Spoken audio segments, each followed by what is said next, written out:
সম্মানিত উপস্থিতির প্রশংসা আল্লাহর জন্য। শান্তি অবতীর্ণ হোক আল্লাহ রাসূলের উপর সাল্লাল্লাহু আলাইহি ওয়াসাল্লাম। আজকের এই দিনী বৈঠকে বক্তব্যের বিষয় আল্লাহ ভীতি। আল্লাহকে ভয় করা সম্পর্কে গুরুত্বপূর্ণ সংক্ষিপ্ত তথ্যবহুল বিবরণের চেষ্টা করব ইনশাআল্লাহুল আজিজ। সম্মানিত দিনী ভাই বোন, আল্লাহকে ভয় করা বিষয়টি নির্ভর করে আল্লাহকে জানার উপরে। মানুষ যে যেমন আল্লাহকে জানবে, চিনবে, বুঝবে, সে তেমনি আল্লাহ তাআলাকে ভয় করবে। আল্লাহকে জানাও, চিনাও, বুঝার জন্য আল্লাহ তাআলা নবীর মাধ্যমে আমাদের নিকটে কোরআন মাজিদ দিয়েছেন, বিশাল গ্রন্থ, 30 পারা। যদিও পড়তেও পারি না, বুঝতেও পারি না, আবার পড়তে পারলে বুঝতে পারি না আল্লাহ কি যে বললেন এই 30 পারা কোরআন মাজিদে। না কোনোদিন বুঝলাম, না কোনোদিন বুঝার প্রয়োজন মনে করলাম, না কোনোদিন চিন্তা ভাবনা করলাম এতে কি আছে। যদিও আমি আপনাকে মাঝে মধ্যে 2-1 মিনিটে বলতে চাই যে বিশাল কোরআন মাজিদে মাত্র 4টে জিনিস আছে, একেবারেই অল্প। তার একটা হচ্ছে তার ক্ষমতা। ওহো আলা কুল্লি শাইইন কাদির, তিনি সবকিছু করতে পারেন, সর্বময় ক্ষমতার অধিকারী। এইটা দিয়ে তিনি কোরআন মাজিদকে প্রায় ভরে ফেলেছেন। ক্ষমতা দেখাতে গিয়ে তিনি বলেছেন আসমান জমিনের মালিক আমি, আসমান জমিন আমি সৃষ্টি করেছি। কেউ যদি পারে তাহলে তাকে ভেঙে দেখ, কেউ যদি পারে তাহলে তার মতো বানায়। পৃথিবীর সৃষ্টি থেকে না আজ পর্যন্ত আছে, কিয়ামত পর্যন্ত থাকবে। কারো দেখে তিনি আকাশ জমিন বানাননি, বদিউস সামাওয়াতি ওয়াল আরদ,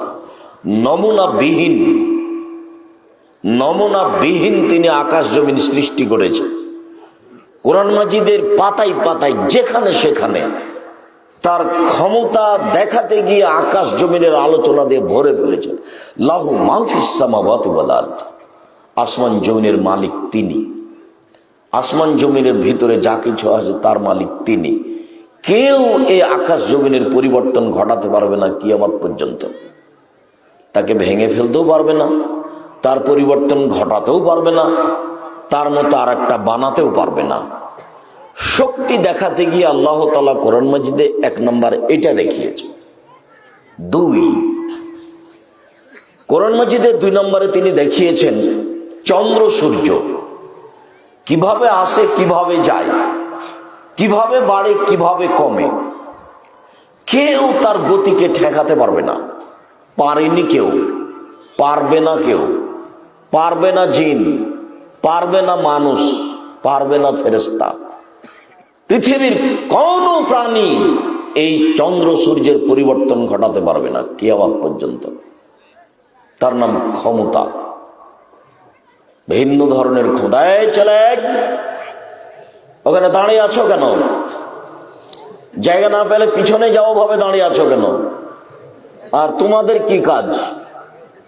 তোমরা যদি জায়গা না পাও এখানে উপরে বসে থাকো, এখানে ওইভাবে দাঁড়িয়ে আছো কেন? রাসূল সাল্লাল্লাহু আলাইহি সাল্লাম কথা বললে বসতে বলতেন, দাঁড়ানো অবস্থায় তিনি কথা বলেছেন এরকম হাদিস আমাদের অবগতিতে নেই। আপনাদের একদিন আমি শোনাচ্ছিলাম দাজ্জালের ঘটনায়, যে রাসূল সাল্লাল্লাহু আলাইহি সাল্লাম ফাতেমা বিনতে কায়েস বলছেন সামিতু মুনাদি ইউনাদি আস-সালাতু জামিয়া। একজন লোক বলতে থাকলো আস-সালাতু জামিয়া, সালাত শুরু হতে যাচ্ছে। আর সলাত জামিয়া, সালাত শুরু হতে যাচ্ছে। ফাখারাজতু ইলাল মসজিদ, আমি মসজিদে গেলাম। ফাসাল্লাইতু মা নবী সাল্লাল্লাহু আলাইহি সাল্লাম, আমি নবীর সাথে সালাত আদায় করলাম। ফালাম্মা কাজা সালাতাহু, যখন তিনি সালাত শেষ করলেন, জালাসা আলা মিম্বারিহি, তিনি তার কাঠের মিম্বারের উপরে উঠে বসলেন। ওহ ইয়াজহাক, তখন তিনি হাসছিলেন, হাসি মুখে তিনি উঠে বসলেন। উঠে বসে বললেন, কুল্লু মুসাল্লি ইয়ালজামু মাকানাহু, এই শোনো, সবাই তোমরা স্ব স্থানে বসে পড়ো, যে যেখানে আছো সে সেখানে বসে পড়ো। হাল তাদরুনা লিমা জামাতুকুম, বলতে পারো আমি তোমাদেরকে কেন বসতে বললাম? ক্বালু আল্লাহু রাসূলুহু আ'লাম, সাহাবীগণ বললেন, জি না, আমরা বলতে পারবো না আপনি যে কেন বসতে বললেন। মা জামাতুকুম লিরাগবাতিন ওয়ালা রিবা, আমি তোমাদেরকে জাহান্নামের ভয় দেখার জন্য, জান্নাতের প্রতি আগ্রহী করার জন্য বসতে বলিনি। লাকিন আন্না তামিম আদ-দারি ওয়া জা আসলামা ওয়া হাদাসানি হাদিসান কুনতু উহাদ্দিসু মান মাসিহ দাজ্জাল, আমি তোমাদেরকে একটা কাহিনী শোনানোর জন্য বসতে বলেছি যে তামিম দারি একটা খ্রিস্টান মানুষ এসেছে, ইসলাম গ্রহণ করেছে, ও একটা বিবরণ দিচ্ছে দাজ্জাল সম্পর্কে, যে বিবরণ আমি তোমাদের দিয়ে থাকি।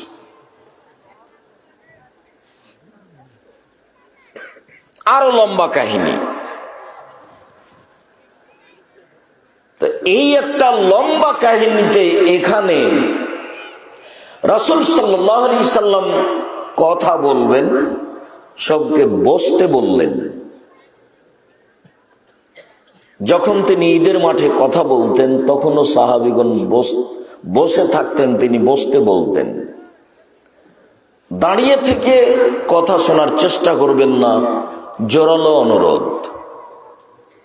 চলাচল করবেন না, অনেক দূর থেকে এসেছি, আপনার জন্য এসেছি। আপনিও কষ্ট করে অনেক দূর থেকে এসেছেন, কোরআন হাদিস শোনার জন্য এসেছেন। আর আপনার খুব ভালো জানা আছে, আমার জীবনে আমি কোনোদিন কেসা কাহিনী বলিনি।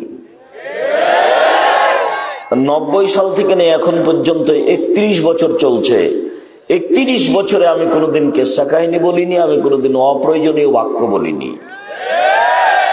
আমি কোনোদিন কাউকে নিন্দা করে কথা বলিনি। আপনি চুপচাপ মুখ বন্ধ করে বসে এক খেয়ালে চেয়ে থাকবেন। যেভাবে সাড়া দিচ্ছেন এভাবে আমি সাড়া দেওয়া চাই না, মানে আপনার সাড়াটাও যে খুব পছন্দ হচ্ছে তা আমি মনে করি না।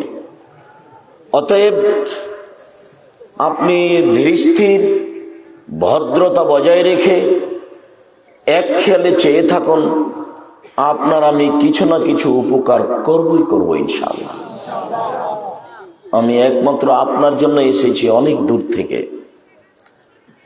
যারা আপনারা মহিলা মানুষ আছেন, দয়া করে কথা বলা বন্ধ রাখবেন, আর একজনকে থামাতে যাবেন না, নিজেই মুখ বন্ধ করেন, চলাচল করবেন না, কিছুক্ষণ পরে চলে যাওয়ার চেষ্টা করবেন না। আমি চাচ্ছি তাড়াতাড়ি শেষ করার, আপনার বিরক্তি আসার আগেই আমি কথা বলা শেষ করব ইনশাআল্লাহ। কোরআন মাজিদে, বিশাল কোরআন মাজিদে আছে কি? দ্বিতীয় হচ্ছে চন্দ্র সূর্য। পৃথিবীর কোন মানুষ, কোন জিন, কোন ফেরেশতা কিয়ামত পর্যন্ত চন্দ্র সূর্যের সরিষা পরিমাণ ব্যতিক্রম ঘটাতে পারবে না। তার নাম ব্যতিক্রম ক্ষমতা। যেখানে সেখানে আলোচনা। ক্ষমতা দেখাতে গিয়ে তৃতীয় দেখিয়েছেন রাত দিন, কিভাবে আসে, কিভাবে যায়, কিভাবে কমে, কিভাবে বাড়ে। পৃথিবীর কোন প্রাণী এর পরিবর্তন ঘটাতে পারবে না রাত দিনের। 19-20 হবে না কিয়ামত পর্যন্ত। এর নাম ক্ষমতা। ক্ষমতা দেখাতে গিয়ে দেখিয়েছেন তিনি আকাশ থেকে বৃষ্টি বর্ষণ করে ঘাস উৎপাদন করেন। ঘাসের এক অংশ মানুষ খায় আর এক অংশ পশু প্রাণী খায়। পানি বর্ষণ করে ঘাস উৎপাদন করা কাজটি পৃথিবীর কোন প্রাণী পারবে না। এটা একটা ব্যতিক্রম ক্ষমতা। ক্ষমতা দেখাতে গিয়ে দেখিয়েছেন আদ সামুদকে আমি ধ্বংস করে দিয়েছি, শক্তিশালী জাতি কেউ আর বিচার করতে পারেনি, এত শক্তিশালী ছিল তারা। লাম ইউখলাক মিসলুহা ফিল বিলাদ, পৃথিবীর কোন দেশে তাদের মতো শক্তিশালী সম্প্রদায় আর কখনো কোনোদিনও সৃষ্টি করা হবে না, হয়নি। এত বড় শক্তিশালী সম্প্রদায় আল্লাহ পৃথিবী তার কখনো সৃষ্টি করবেন না। একবারে 7 দিন 7 রাত, দিন রাত ঝড় বৃষ্টি দিয়ে তাদেরকে ধ্বংস করে দিয়েছেন, একাকার করে দিয়েছেন। সে বাতাসের নাম ছিল রিহ সারসার, যেটা ফেরেশতার অধীনে ছিল না, আল্লাহর নিজস্ব ক্ষমতায় চলছিল। ওই বাতাস যেখান দিয়ে গেছে, মাটি, পাথর, লোহা, বাড়ি ঘর, গাছপালা কিছুই থাকেনি, সব কেটে চলে গেছে। বিচার হয়নি, কেউ বিচার করতে পারবে না। ওয়ালা ইয়াখাফু উকবাহা, তিনি বিচারের ভয় করেন না, পারেনি বিচার করতে কেউ এখন পর্যন্ত। যারা আল্লাহকে দাবি করেছে, আল্লাহ বলে দাবি করেছে, ফেরাউনকে ডুবিয়ে মেরে দিয়েছেন, বিচার হয়নি। নমরুদকে মেরে দিয়েছেন, বিচার হয়নি। আদ সামুদকে মেরে দিয়েছেন, বিচার হয়নি। আইকাবাসীকে ধ্বংস করে দিয়েছেন, বিচার হয়নি। পৃথিবীর কোন প্রাণী তার বিচার করতে পারবে না, একক ক্ষমতার মালিক। শক্তি দেখাতে গিয়ে দেখিয়েছেন, ইতিহাস তুলে দেখো, যারা সীমা লঙ্ঘন করেছে আমি তাদের ধ্বংস করে দিয়েছি, আমার কেউ বিচার করতে পারে না। ওয়ালা ইয়াখাফু উকবাহা, ফলাফল নিয়ে তিনি ভয় করেন না। পাল্টাকেও বিচার করতে পারবে এরকম তিনি ভয় করেন না, এর নাম ক্ষমতা, একক ক্ষমতা। এটা দেখিয়েছেন কোরআন মাজিদে। এইটাই মূলত আলোচনা 1 নাম্বার।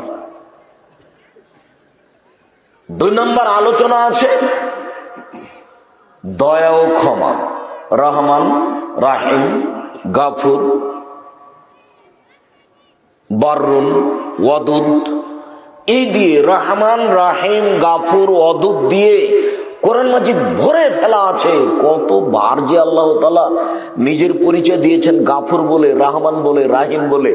কে পড়ে কে জানে, কে পড়বে কে বুঝবে, আছেই কোরআন মাজিদে, চোখের সামনে থেকে গেল। হাজারো লক্ষ কোটি মানুষ দুনিয়া থেকে চলে গেল এভাবে। গাফুর দিয়ে, রহমান দিয়ে, রাহিম দিয়ে, বাররুন দিয়ে, ওয়াদুদ দিয়ে, রাউফ দিয়ে কোরআন মাজিদকে ভরে ফেলা আছে, কিন্তু মানুষ বুঝেও না, বোঝার চেষ্টাও করে না। আরবি ভাষায় লেখা আছে, মনে করে যে সম্মান করতে হয়, তা একবারে কাপড় দিয়ে জড়িয়ে সম্মান করে রাখে। সম্মান করতে হয় এই কথাই ঠিক, তবে সম্মান করে রেখে দিতে হবে এই কথা ঠিক নয়। পড়তে হবে। আপনাদেরকে আমি বলেছি মানুষের জীবনে 3টা জরুরি কাজ, এর চেয়ে পৃথিবীতে ব্যতিক্রম জরুরি কাজ নেই পৃথিবীতে। তার 1 নাম্বার জরুরি কাজ হচ্ছে সলাত আদায় করা। সলাতের এত গুণ, সলাতের এত সাইড, আব্দুল্লাহর বক্তব্য শোনার পূর্বে আমারও এইভাবে কোনোদিন জানা ছিল না। আমি তো সলাতের বক্তব্য অনেক দিয়েছি, কিন্তু এইভাবে আমি কোনোদিন বলিনি, ওটা আমি বুঝতেও পারিনি। তো দোয়ার দরখাস্ত থাকছে, দোয়া করবেন তারা যেন দিনের খিদমত করতে পারে। আর দাওয়া আল্লাহ, আল্লাহর পথে দাওয়াত দেওয়ার জন্য উত্তরবঙ্গে তারা এর আগেও আসছিল, আজকেও সফরে বের হয়েছে। রংপুর, দিনাজপুর, লালমনিরহাট, নীলফামারী, কুড়িগ্রাম, পঞ্চগড়, ঠাকুরগাঁ এসব ডিস্ট্রিক্টে দাওয়াতি কাজ করবে বলে সফরে বের হয়েছে। হয়তোবা শেষ না হলে আবারও কখনো আসতে পারে। আর দাওয়া আল্লাহ, আর দাওয়া আল্লাহর একটা বড় কাজ ছিল, আছে, সেটা হচ্ছে ফ্রি অক্সিজেন বিতরণ, যা আপনারা দেখেছেন। আর দাওয়া আল্লাহর কাজ, একটা গুরুত্বপূর্ণ কাজ হচ্ছে ফ্রি বই পুস্তক বিতরণ। আর দাওয়া আল্লাহর একটা গুরুত্বপূর্ণ কাজ হচ্ছে দেশের বিভিন্ন জেলায় মক্তব চালু করা। আর দাওয়া আল্লাহর সদস্যর আরো কাজ হচ্ছে যে আপনার অসহায় মানুষের পাশে দাঁড়ানো। আর দাওয়া আল্লাহর আরো গুরুত্বপূর্ণ কাজ হচ্ছে এদেশে কোনো জায়গাতে কোনো মসজিদ নির্মাণ হচ্ছে না বা পারে না, তারা সম্ভবপর চেষ্টা করবে সেই মসজিদে অংশগ্রহণ করা। আর দাওয়া আল্লাহর আরো গুরুত্বপূর্ণ কাজ হচ্ছে সারা দেশে স্বার্থ ছাড়াই সারা দেশে এরকম আমাদের মতো বিশাল পরিকল্পনা নিয়ে 6 মাস থেকে প্রস্তুতি নিয়ে ব্যয়বহুল পয়সাপাতি খরচ করে এই নিয়ম নীতি ছাড়াই মসজিদ ভিত্তিক আল্লাহর পথে দাওয়াত দেওয়া, এই পদক্ষেপ তারা নিয়েছে, যার নাম হচ্ছে দাওয়া ইলাল্লাহ, আল্লাহর পথে দাওয়াত। আপনাদের অনেক সহযোগে তাদের একটা গাড়িও হয়েছে, তারা এই বিভিন্ন জেলাতে যাওয়ার চেষ্টা করছে। আমি সাধারণ মানুষ আপনাদের জন্য আপনাদেরকে আন্তরিকভাবে দোয়া করার জন্য অনুরোধ জানাচ্ছি যে আল্লাহ যেন তাদের এই কাজটাকে একমাত্র আল্লাহকে সন্তুষ্ট করার জন্য কবুল করেন, যাতে করে কাজটা সফল হয়। যতগুলো দাওয়া ইলাল্লাহর কাজ, সবটাই কাজ যেন ধারাবাহিকভাবে তারা সফল করতে পারে। এ ব্যাপারে যা কিছু করা লাগে আল্লাহর কাছে দোয়া ছাড়া আল্লাহ আরো সেগুলো আপনারা করবেন। 1 নম্বরে রাখবেন আল্লাহর কাছে দোয়া করা, আল্লাহ তুমি দাওয়া ইলাল্লাহর সদস্যদের এই কাজকে তুমি কবুল করো, আর বাকি যেগুলি পথ আছে সেগুলি তুমি সহজ করে দাও। সম্মানিত দিনী ভাই বোন, বিশাল কোরআন মাজিদে তৃতীয় আছে কিছু বিধান, কিভাবে সালাত আদায় করতে হবে, যাকাত দিতে হবে, চুরি করলে হাত কাটা যাবে, জেনা করলে শাস্তি হবে, এরকম কিছু বিধান আছে। ওযু করতে হবে, তায়াম্মুম করতে হবে, এইসব বিধান আছে কিছু। 4 নম্বরে আছে ফাঁকে ফাঁকে জাহান্নাম আর জান্নাতের আলোচনা। এই মূলত 4টে জিনিস আছে এই বিশাল কোরআন মাজিদে। ফাঁকে ফাঁকে জাহান্নাম জান্নাতের আলোচনা, জাহান্নাম ও জান্নাতের আলোচনা। যেখানে জাহান্নামের আলোচনা সেখানে জান্নাতের আলোচনা, যেখানে জাহান্নামের আলোচনা সেখানে জান্নাতের আলোচনা।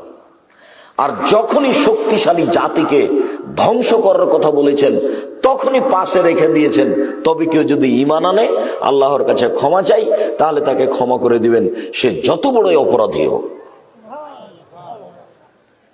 এই কথাটাই মাঝে মধ্যে তিনি কোরআন মাজিদে জানিয়েছেন। ক্ষমা করার জন্য প্রতীক্ষমান আছেন, ক্ষমা চাই কে?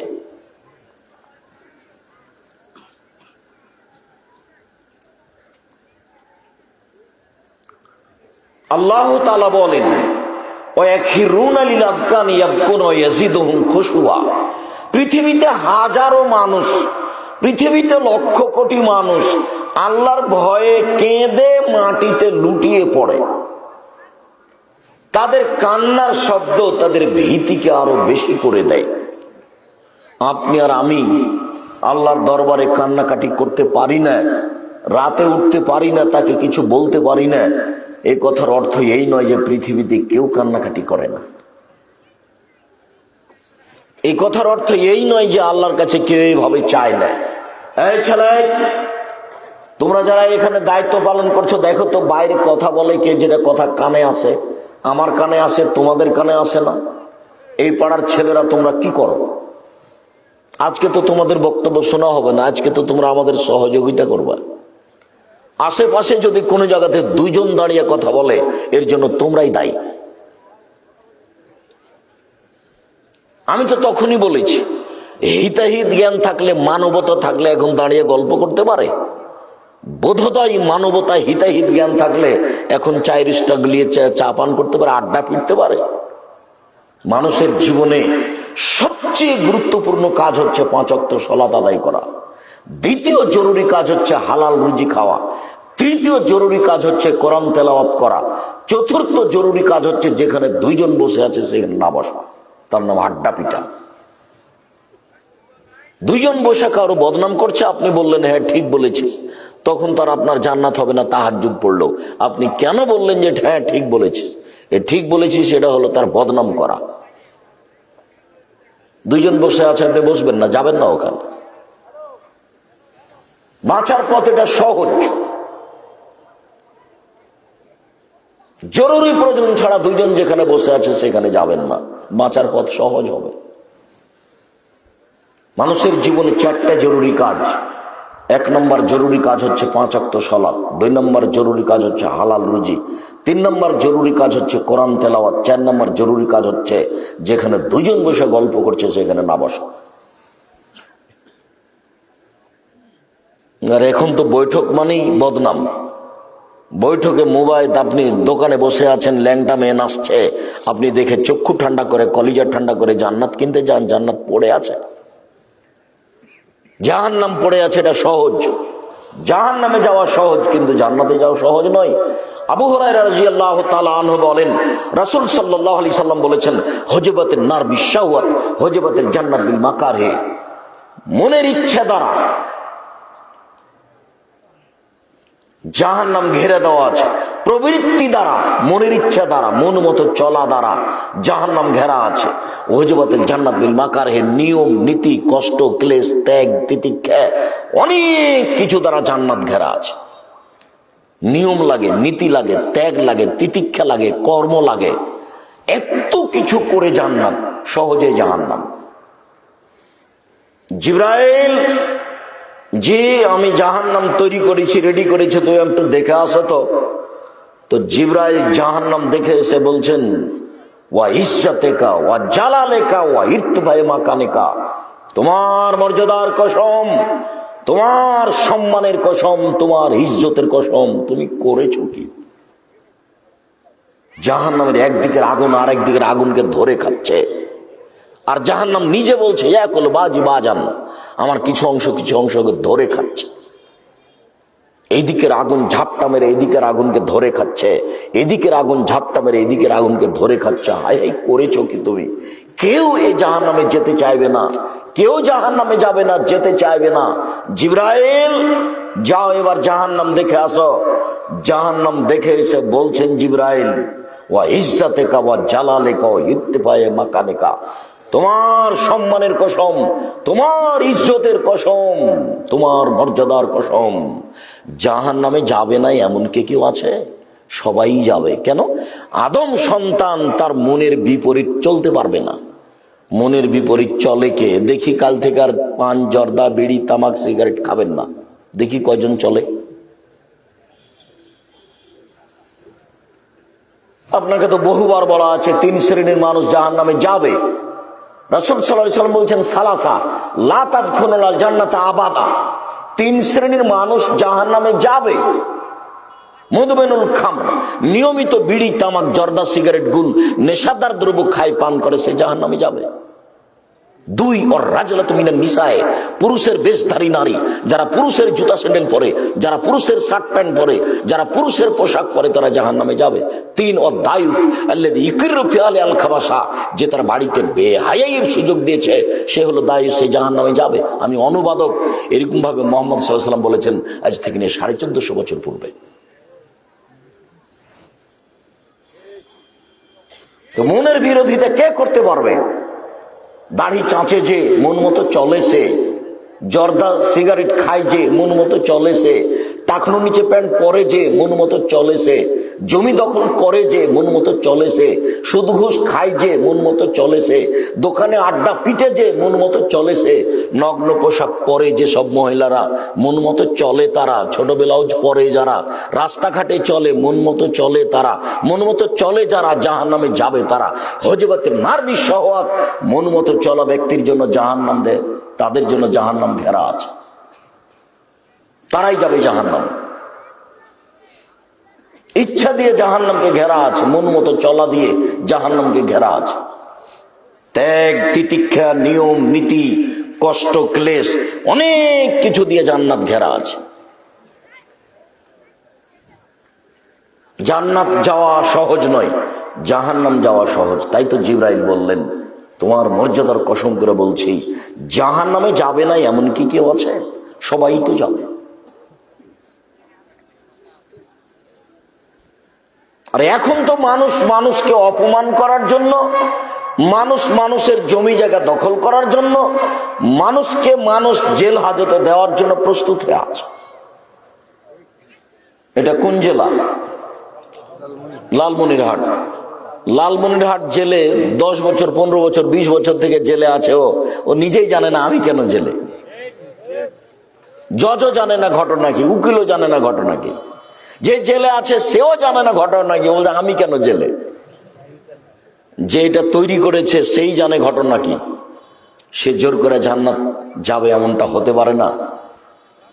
এসব লোকের জন্য জাহান্নাম অপেক্ষা করছে। রং তামাশা করে, জুলুম করে, দাম্ভিকতা দেখিয়ে, মানুষের জমি জায়গা জোর করে দখল করে জান্নাত কেনার চেষ্টা করিয়েন না, ভুল হিসাব। আর না বুঝেই একজন আর একজনের বদনাম করে দিচ্ছে, ফেসবুকে কথা লিখে দিচ্ছে, একবারে হাসতো শয়তান। ও যে আর একজনের বিরুদ্ধে কথা লিখে দিল, তো ও শয়তান কোনোদিন জিজ্ঞাসা করেছে ঘটনা কি? নগদ শয়তানও মানুষকে জিজ্ঞাসা করেনি, মানুষের মান সম্মান কতটুকু হিসাবই করলো না, চট করে একটা কথা নেটে দিয়ে দিল, সারা পৃথিবী দেখছে, হ্যাঁ বেটা শয়তান, তুই শয়তান, কি জানিস তুই, কি বুঝিস তুই? তুমি কলমে দুটা ওই ফেসবুক লিখতে পারলি তুমি বেটা ছেলে হয়ে গেলে? তুমি কি এমন? তুমি তো একটা পশু প্রাণী, তুমি একটা গরু ছাগল। তোমাকে তো আমি বিশেষ করে গরু ছাগলের পশু প্রাণীর চেয়ে খারাপ মনে করি। বুঝে না ওরা, অন্তর আছে বুঝে না, দেখেও দেখে না ওরা, চক্ষু আছে দেখে না, শুনেও শুনে না ওরা, কান আছে শুনে না। উলাইকা কালানাম, তারা পশু প্রাণীর মতো, তারা গরু ছাগলের মতো, তারা কুকুর শ্রীগালের মতো, ভালো হাজার বরং তার চেয়ে খারাপ। তুমি যে একটা মানুষের কথা লিখে দিলে, তুমি কি জানো তাকে? তুমি কি তাকে জিজ্ঞাসা করেছো? তুমি তার অবস্থা জানো? তুমি তাকে চিনো? ধরে নিলে যেটা সেটা দোষ, যদি দোষী হয় তো রাসূল সাল্লাল্লাহু আলাইহি ওয়াসাল্লাম বলছেন, মান সাতারা মুসলিমান সাতারাহুল্লাহু ফিদ দুনিয়া ওয়াল আখিরা। কেউ যদি মুসলমান একজনের দোষ আর একজন ঢেকে রাখে, তাহলে আল্লাহ তার দোষ ইহকালে পরকালে সব জায়গাতে ঢাকবেন, তাকে জান্নাতে দিয়ে দিবেন। তুমি এটা কি করলে? তুমি ফেসবুক চালাবাদ দিয়ে কান ধরে উঠে আসতে পারো না? এই মর্মে তোবা করিতেছি যে আর জীবনে কোনোদিন ফেসবুকে হাত লাগাবো না। খবরদার নয়। এসেছো, বাকি জীবন মানুষ হয়ে থাকার চেষ্টা করো, 5 ওয়াক্ত সালাত আদায় করো, হালাল রুজি খাও, মানুষের সাথে বসে আড্ডা পিটিও না, জান্নাত হবে ইনশাআল্লাহ। 5 ওয়াক্ত সালাত আদায় করো, দিন মজুরি করে খাও, দোকানে বসে আড্ডা পিটো না, কাজ শেষ বাড়ি চলে যাও, বাপ মায়ের সাথে, বউয়ের সাথে, ছেলে মেয়ের সাথে থাকো, মরণ হয়ে গেলে জান্নাত হবে ইনশাআল্লাহ। আর ফেসবুকে লিখেছো কিছু, মিটাতে পারবে না, কার হাত ধরে ক্ষমা চাইবে? দোকানে বসে আড্ডা পিটেছ, মানুষের বদনাম করেছো, জান্নাত এখন কঠিন হয়ে গেছে। না বুঝা মানুষের পিছনে ছুটে বেড়াচ্ছ, সিগারেট খেয়েছো আর বলেছো অমুকের চরিত্র ফুলের মতো পবিত্র, লাফালাফি করেছ, তো ওর চরিত্র ফুলের মতো পবিত্র না তুমি জানো? রাসূল সাল্লাল্লাহু আলাইহি ওয়াসাল্লাম বলছেন, বাঁচার 3টে পথ, জান্নাত হবেই। তার একটা পথ হলো আলজিম লিসানাক, মুখ বন্ধ করো, বাস জান্নাত হবে। বাড়িতে থাকো, জান্নাত হবে। এই কথা মুহাম্মদ সাল্লাল্লাহু আলাইহি ওয়াসাল্লাম বলেন, আমরা অনুবাদক। আল্লাহে আল্লাহর কসম, আল্লাহে আল্লাহর কসম, আল্লাহে আল্লাহর কসম, আমি আব্দুর রাজ্জাক বিন ইউসুফ 31 বছর থেকে কোনো অপ্রয়োজনীয় বাক্য বলিনি। 31 বছর থেকে আমি কোনোদিন কেচ্ছা কাহিনী বলিনি। সম্মানিত দিনী ভাই বোন, পৃথিবীতে হাজারো মানুষ আল্লাহর ভয়ে কেঁদে মাটিতে লুটিয়ে পড়ে, তাদের কান্নার শব্দ তাদের ভীতিকে আরো বেশি করে দেয়। কিন্তু আমি আর আপনি তো তা বুঝতে পারি না, আমাদের তো দিন এমনি পার হয়ে যাচ্ছে। আফামিন হাদাল হাদিসে তাজাবুনা ওয়া তাদহাকুনা ওয়া লা তাবকুন। আল্লাহ তাআলা বলছেন, পৃথিবীর মানুষ, এক শ্রেণীর মানুষ, তোমরা শোনো, কিয়ামতের কথা শুনে হাসাহাসি করো, কিয়ামতের কথা শুনে আশ্চর্য হও, নাকি কিয়ামত হবে, নাকি হিসাব নিকাশ হবে, নাকি বিচার হবে, নাকি জাহান্নাম জান্নাত হবে, এইসব কথা শুনে তোমরা হাসাহাসি করো, তোমরা আশ্চর্য হও, কই তোমরা তো কান্নাকাটি করো না? এই কথা আল্লাহ বলছে, কই তোমরা তো কান্নাকাটি করো না? আল্লাহ আমাদের নবীকে বলছেন, ফাইযা ফারাগতা ফানসব ওয়া ইলা রাব্বিকা ফারগাব। মুহাম্মদ সাল্লাল্লাহু আলাইহি সাল্লাম, আপনি যখন দুনিয়াবি কাজ থেকে অবসর হবেন, তখন আপনি কঠোর শ্রমে আত্মনিয়োগ করুন, আর আপনি যা আমাকে বলবেন সেটা আপনি বিনয়ের সাথে কান্নাকাটি করে বলুন। কি বলবেন? আল্লাহর গতি আর মানুষের স্বভাব দুটো এক নয়। মানুষের স্বভাব একবার থেকে 2 বার চাইলেই খেপে যায়। মানুষের স্বভাব, আপনাদের গ্রামের সর্দারিনী, ধনী মানুষ, খুব দানশীল, আজকে গিয়ে বলেছেন যে ভাইজান আমি একটু বিপদে পড়েছি, 5,000 টাকা দেন। তো দিয়েছে। পরের দিন আবার বলছেন ভাইজান আমার ছেলের হাত ভেঙে গেছে, আমাকে মেডিকেলে যাইতে হবে, তো 5,000 টাকা কর্জ দেন। তো বলবে কিরে তোর জন্য আমি টাকা বানাই নাকি? এটা মানুষের স্বভাব, প্রতিদিন দিতে পারবে না। আর আল্লাহর গতি, যত চাইবেন তত খুশি, যত চাইবেন তত খুশি। লাইসা শাইউন আকরামু ইনদাল্লাহি মিনাদ দুআয়ে। আল্লাহর নিকটে চাওয়া কাজটা যত প্রিয়, আল্লাহর নিকটে চাওয়া কাজটা যত প্রিয়, পৃথিবীর কোন কাজ আল্লাহর কাছে এত প্রিয় নয়। হজ একটা বড় ইবাদত, এত প্রিয় নয়। এইভাবে আল্লাহ রাসূল বলেননি। সিয়াম তো ভিন্ন ধরনের ইবাদত, রোজা তো একটা ভিন্ন ধরনের ইবাদত, তার মতো ইবাদত পৃথিবীতে নেই। তারপরে রাসূল সাল্লাল্লাহু আলাইহি ওয়াসাল্লাম এভাবে বলেননি। রাসূল সাল্লাল্লাহু আলাইহি ওয়াসাল্লাম বলছেন লাইসা শাইউন আকরামু ইনদাল্লাহি মিনাদ দুআয়ে। আল্লাহর নিকটে চাওয়া কাজটা যত প্রিয়, পৃথিবীর কোন কাজ আল্লাহর কাছে তত প্রিয় নয়। মানলাম ইয়াসালিল্লাহ ইয়াগদাব আলাইহি, যে আল্লাহর কাছে চায় না আল্লাহ তার উপরে রাগান্বিত হন। যে আল্লাহর কাছে চায় না তার উপর আল্লাহ রাগান্বিত হন। যত চাইবেন তত খুশি, যত চাইবেন তত খুশি।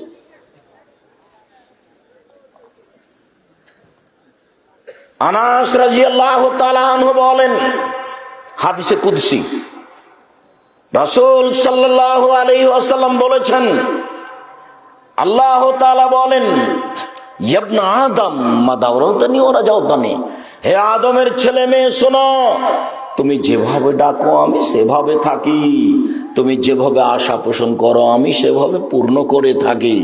হে আদমের ছেলে মেয়ে শোনো, তুমি যেভাবে ডাকো আমি সেভাবে থাকি, তুমি যেভাবে আশা পোষণ করো আমি পূর্ণ করে থাকি।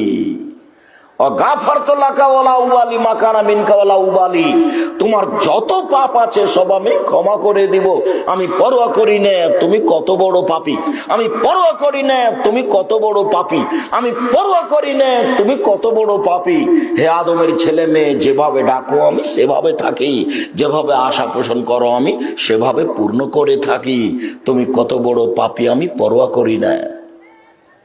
আবার বলছেন ইবনা আদম লাউ বালাগাত যুনুবুকা আনানা সামায়ে, হে আদমের ছেলে মেয়ে শোনো, তোমাদের পাপ বেশি হতে হতে যদি আকাশে লেগে যায়, পাপ আর পাপ, আকাশ জমিন পরিপূর্ণ হয়ে আছে শুধু পাপে, ফাস্তাগফিরতানি, যদি তুমি আমার কাছে ক্ষমা চাও, গাফারতু লাকা, আমি তোমাকে ক্ষমা করে দিব, ওয়ালা উবালি, আমি পরোয়া করি না তুমি কত বড় পাপী, আমি পরোয়া করি না তুমি কত বড় পাপী, আমি পরোয়া করি না তুমি কত বড় পাপী। আদমের ছেলে মেয়ে শোনো, যেভাবে ডাকো আমি সেভাবে থাকি, যেভাবে আশা পোষণ করো আমি পূর্ণ করে থাকি। আদমের ছেলে মেয়ে শোনো, যেভাবে ডাকো আমি সেভাবে শুনি, যেভাবে আশা পোষণ করো আমি সেভাবে পূর্ণ করে থাকি। আদমের ছেলে মেয়ে শোনো, বিচারের মাঠে তোমাদের সাথে আবার দেখা হবে। এখন তো বলছে এভাবে হাদিসে কুদসি, বিচারের মাঠে আবার দেখা হবে, সারা পৃথিবীর মানুষ বিচারের মাঠে উপস্থিত হবে। সেই দিন আল্লাহ তাআলা এসে বলবেন, ইবনা আদম লা আতাইতানি বিকুরাবিল আরদি খাতায়া সুম্মা লাকিতানি লা তুশরিক বিশাইআ লা আতাইতুকা বিকুরাবিহা মাগফিরা। আদমের ছেলে মেয়ে শোনো, আজকে বিচারের মাঠে উপস্থিত হয়েছ, আকাশ জমিন পরিপূর্ণ পাপ নিয়ে, পাপ আর পাপ একেবারে আকাশ জমিন পরিপূর্ণ হয়ে আছে পাপে। আজকে তুমি যে পরিমাণ পাপ নিয়ে উপস্থিত হয়েছ, আমি সেই পরিমাণ ক্ষমা নিয়ে উপস্থিত হয়েছি। যদি শিরক না থাকে, তোমার যেই পরিমাণ পাপ আমার সেই পরিমাণ ক্ষমা, তোমার যেই পরিমাণ পাপ আমার সেই পরিমাণ ক্ষমা, তোমার যেই পরিমাণ পাপ, যত তোমার পাপ তত আমার ক্ষমা, যত তোমার পাপ তত আমার ক্ষমা, আমি পরোয়া করি না তুমি কত বড় পাপী। যদি শিরক না থাকে, সেই মহাপাপ। তবে এটা উত্তরবঙ্গ বাংলাদেশের অত শিরক নেই যত শিরক আছে চট্টগ্রামে, বরিশালে, সিলেটে। এই হিসাবে কিছুটা রক্ষা পাওয়া যেতে পারে। তবুও অনেক শিরক, তবুও অনেক শিরক আছে, জুলুমও আছে। অনেক শিরক কি আছে, স্বামী মরে যাওয়ার সাথে সাথে নাকের ফুল টুল যা আছে খুলে দিতে হবে। এটা তো হিন্দুদের নীতি, কেন খুলতে হবে? এটা তো শিরক। আবার এটা তো রংপুর লালমনিরহাট, মানে বোনকে জমি দিতে হবে না, জমির মালিক সব ভাই। এই ছেলে দেখো, তোমার দাদা মারা গেছে 10 বছর হলো, তোমার বাপ এখনো তোমার ফুফুকে জমি দেয়নি।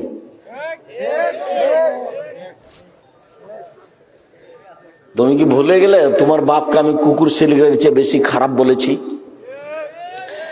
তুমি কষ্ট পেলে আসে যায় না, তোমার বাপ কষ্ট পেলে কিছু আসে যায় না।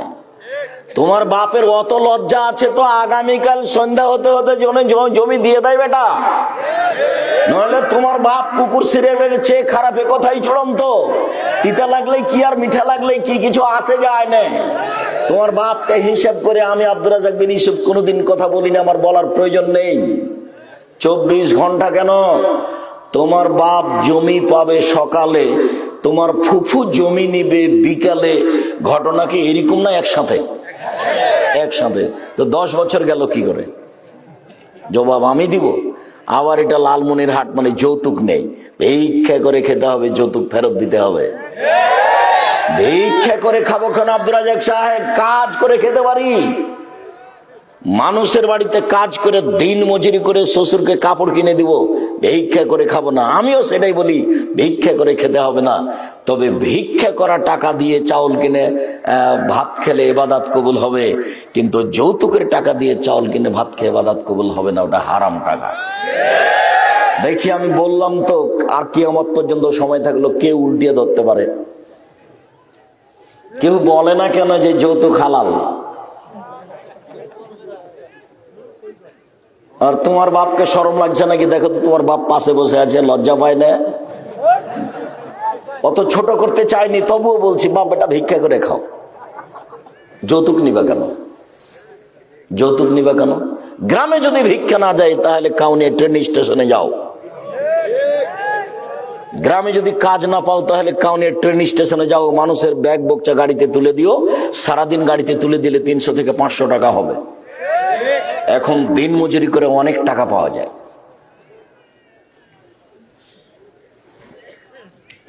এই পথে আসতে হবে, বিকল্প পথে বেঁচে কোনো লাভ নেই। ব্যবসা বাণিজ্য করেন, টাকা বেশি হবে, মানুষের উপকার করতে পারবেন।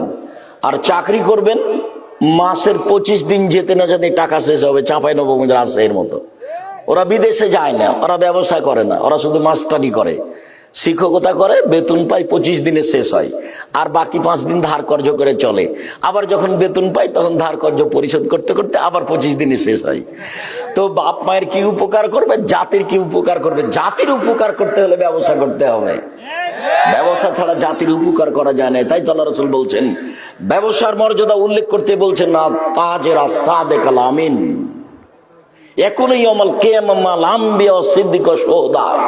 যারা সত্যবাদী বিশ্বস্ত ব্যবসায়ী, তারা বিচারের মাঠে নবীগণের সাথে থাকবেন, শহীদদের সাথে থাকবেন, সলেহ নেককার মানুষদের সাথে থাকবেন, সত্যবাদী বিশ্বস্ত ব্যবসায়ী যারা। আবার বলছেন, আর তিজারাত মাল কিদবল হালাফ, ব্যবসা অনেক সময় মিথ্যা কথাই হয়ে যায়, অনেক সময় কসমে হয়ে যায়। ফাশুবহু বিসাদকা, দান খারেত করে পূর্ণ করে দাও। ব্যবসা দিয়ে মানুষের উপকার করতে পারবেন, ফকির মিসকিনের উপকার করতে পারবেন, অসহায় মানুষের উপকার করতে পারবেন, জামিয়া সালাফের উপকার করতে পারবেন। দিন মজুরি করে উপকার করা যাবে না। 25 দিনই টাকা শেষ হবে, দিবেন কাকে? বাপ মাকে দেওয়া যাবে না। বাপ মা যদি টাকা চায় তাহলে আপনি বলবেন নিজেরই চলে না, ছেলে মেয়ে আবার আপনি। এটা কঠিন কাজ। নিজের জাতির বাপ মার জনগণের উপকার করতে হলে ব্যবসা করতে হবে। আল্লাহ রাসূল সাল্লাল্লাহু আলাইহি ওয়াসাল্লাম সেটা ভালোবাসতেন। তিনি জমি চাষের নিন্দা করেছেন, বলেছেন জমি চাষ করলে অন্তর শক্ত হয়ে যায়। আর ব্যবসার ব্যাপারে তিনি অনেক বলেছেন, আর তিনি নিজেও ব্যবসায়ী ছিলেন। আর বলেছেন পার্টনারে ব্যবসা করলে তৃতীয় জন আল্লাহ থাকেন, তবে একজন যদি একটু ক্ষতি করে তখন আল্লাহ বলেন যে তাহলে আমি চলে গেলাম, তোমরা দুজন থাকো। দুইজন মিলে টাকা জমা করে ব্যবসা করেন, ভালো। কিন্তু ব্যবসা করতে করতে একদিন তো যদি 10টা টাকা ওখান থেকে নিয়ে নেন, আপনার সাথী জানে না, ওই সঙ্গী পার্টনার জানে না 10টা টাকা নিয়ে নিয়েছেন, তখন আল্লাহ আর আপনার সাথে থাকবে না। এখন আল্লাহ বলবেন যে তোমরা দুইজন থাকো, আমি গেলাম। আর যতক্ষণ পর্যন্ত আর একজনের ক্ষতি করবেন না ততক্ষণ ব্যবসা কয়জনে চলছে? 3 জনে চলছে। হাদিস কিন্তু বুখারী মুসলিম।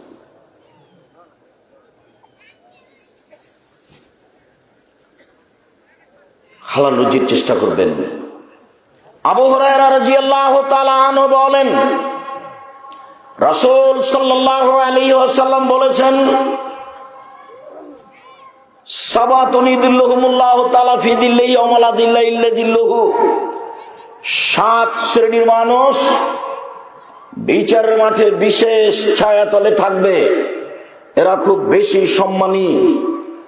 7 শ্রেণীর মানুষ বিচারের মাঠে বিশেষ ছায়াতলে থাকবে, যেদিন আল্লাহর ছায়া ছাড়া আর কোনো ছায়া থাকবে না। সেদিন সূর্য মানুষের মাথার উপরে হবে কামেকদারে মাইলিন, 1 মাইল উপরে, অর্ধ হাত উপরে সূর্য হবে, কথাটি মিথ্যা।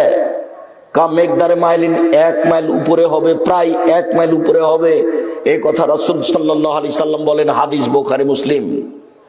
সেদিন সূর্যের তাপে মানুষের শরীর থেকে ঘাম এমন ভাবে বের হবে যে কিছু কিছু মানুষ তার ঘামের মধ্যে থাকবে এখনো পিয়ারাকেহি, কেউ কেউ তার ঘামের মধ্যে থাকবে মিনহুম মা ইয়াকুনু লা কাবায়ে, কারো কারো শরীরের ঘাম হবে টাকনু পর্যন্ত, অমিনহুম মা ইয়াকুনু ইলা রুকবাতাইহি, কারো কারো ঘাম হবে হাঁটু পর্যন্ত, অমিনহুম মা ইয়াকুনু ইলা হাক্কাইহি, কারো কারো ঘাম হবে কোমর পর্যন্ত, অমিনহুম মা ইয়াকুনু ইলা তারকুয়াতিহি, কারো কারো ঘাম হবে নাক পর্যন্ত। শরীরের ঘাম নাক পর্যন্ত হবে। কি দিয়ে বুঝায় আপনাকে আমি বিচারের মাঠ কত কঠিন? কবর যত কঠিন, কিয়ামত তার চেয়ে অনেক অনেক বেশি কঠিন। কিয়ামতের মাঠ যত কঠিন, জাহান্নাম তার চেয়ে অনেক অনেক অনেক বেশি কঠিন। সম্মানিত দিনী ভাই বোন, বিচার মাঠে 7 শ্রেণীর মানুষ বিশেষ ছায়াতলে থাকবে, যেদিন আল্লাহর ছায়া ছাড়া আর কোনো ছায়া থাকবে না, যেদিন সূর্য মানুষের মাথার উপরে 1 মাইল উপরে থাকবে। 1 শ্রেণীর মানুষ ইমামুন আদিল, ন্যায় পরায়ণ নেতা। নেতৃত্ব খুব কঠিন জিনিস। উমর রাদিয়াল্লাহু তাআলা আনহু বলেছেন, খলিফা হওয়ার আগে যা কিছু নেকি করেছি, খলিফা হওয়ার পরে যা কিছু ক্ষতি হয়েছে, দুটা মিলে সমান সমান হয়ে কোন রকম করে জান্নাতে যেতে পারলেই হলো। অথচ উমারের জান্নাতের খবর জানেন? আল্লাহ রাসূল বুখারী মুসলিমের হাদিস, স্বপ্নে জান্নাত দেখলেন, ঘুরলেন, দেখলেন একটা খুব টকটকে ঝকঝকে ঘর, পাশে একজন বৃদ্ধা মহিলা। আল্লাহর নবী জিজ্ঞাসা করলেন, মহিলা বলতে পারো এই ঘরটি কার? বোঝা যাচ্ছে আল্লাহর নবী গায়েবের খবর জানেন না। তখন মহিলাটি বলছে, ঘরটি হচ্ছে উমারের। আল্লাহ রাসূল বলছেন সাল্লাল্লাহু আলাইহি সাল্লাম, ঘরের বাহির যত এত সুন্দর টকটকে ঝকঝকে হয়, ভিতরই বা কত সুন্দর। আমার দেখার ইচ্ছা হলো ঘরের ভিতর দেখে আসি, কিন্তু উমরের আত্মমর্যাদা আমার মনে পড়লো। আমি বললাম, এত বড় দামি মানুষের ঘরে ঢুকি কি করে? আমি তার ঘরে ঢুকলাম না, এত বড় মর্যাদাপূর্ণ মানুষের ঘর আমি ঢুকবো না, ঢুকি কি করে? ফজরের টাইমে উমরের সাথে দেখা হয়ে গেল। উমর, জান্নাতে আমি দেখলাম তোমার ঘর, খুব উন্নত মানের ঘর, দেখে আমার সাদ জাগলো। তোমার ঘরের ভিতরটা একটু দেখি, কিন্তু তোমার মর্যাদাকে লক্ষ্য করে আমি আর ঘরে ঢোকেনি। তখন উমর রাদিয়াল্লাহু তাআলা আনহু বলেন, আল্লাহর নবী, আপনি আমার আত্মমর্যাদাকে হিসাব করেন। এই বলে তিনি ঝরঝর করে কাঁদতে লাগলেন। ইনি উমর, অর্ধ পৃথিবীর খলিফা, কুশাগর বুদ্ধিজীবী রাজনীতিবিদ উমর। এই উমর বলেছিলেন, আমার রাজত্বের জীবনটা যতটুকু ক্ষতিপূর্ণ, আগের জীবনটা যতটুকু নেকির, দুইটা মিলে সমান সমান হয়ে জান্নাতে যেতে পারলেই হবে। অথচ আল্লাহ নবী বলছেন, বিচারের মাঠে 7 শ্রেণীর মানুষ বিশেষ ছায়াতলে থাকবে। তার 1 শ্রেণীর মানুষ হচ্ছেন ন্যায়পরায়ণ নেতা। পৃথিবীতে সবচেয়ে ন্যায়পরায়ণ নেতা হচ্ছেন উমর। আল্লাহ রাসূল বলছেন, উমর, তোমার মান সম্মানে এত বেশি, উমর তোমাকে শয়তান দেখে ভয় করে। উমর, তোমার ঈমান এত বেশি, তুমি যে রাস্তা দিয়ে হাঁটো সে রাস্তা দিয়ে শয়তান হাঁটে না। উমরের মান মর্যাদাই বেশি। রাসূল সাল্লাল্লাহু আলাইহি ওয়াসাল্লাম বলছেন, আমার পরে যদি কেউ নবী হতেন তাহলে উমর নবী হতেন। এই কথা মুহাম্মদ সাল্লাল্লাহু আলাইহি ওয়াসাল্লাম বলেন। রাসূল সাল্লাল্লাহু আলাইহি ওয়াসাল্লাম বলেছেন, যদি কাউকে 2 জনের নেতা করা হয়, 2 জনের চেয়ারম্যান মেম্বার তো বহুদূরের কথা, কাউকে যদি 2 জনের নেতা করা হয়, আল্লাহ রাসূল বলছেন, জবেহা বেগারে সিকিন, তাকে ছুরি ছাড়াই জবে করে দেওয়া হলো। ছুরি ছাড়াই জবে করে দেওয়া হলো, দুইজনের যাকে দায়িত্বশীল করা হলো। মানে ছুরি ছাড়া মানুষকে জবে করা যায়? এই কথার অর্থ জবে নয়, এই কথার অর্থ হলো ঠিকভাবে নেতৃত্ব দিলে দুনিয়া হারাবে, স্বার্থপরতায় নেতৃত্ব দিলে পরকাল হারাবে।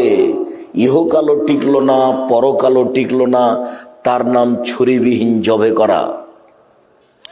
ঠিকভাবে নেতৃত্ব দিলে দুনিয়া টিকে না, বেঠিকভাবে নেতৃত্ব দিলে পরকাল টিকে না, তার নাম নেতৃত্ব। রাসূল সাল্লাল্লাহু আলাইহি ওয়াসাল্লাম বলছেন, বিচারের মাঠে বিশেষ ছায়াতলে 7 শ্রেণীর মানুষ থাকবে। তার এক শ্রেণীর মানুষ হচ্ছে ন্যায়পরায়ণ নেতা। 2, শাবুন নাশা ফি ইবাদাতিল্লাহ, বাল্য অবস্থায় ইবাদত অভ্যাসী যারা।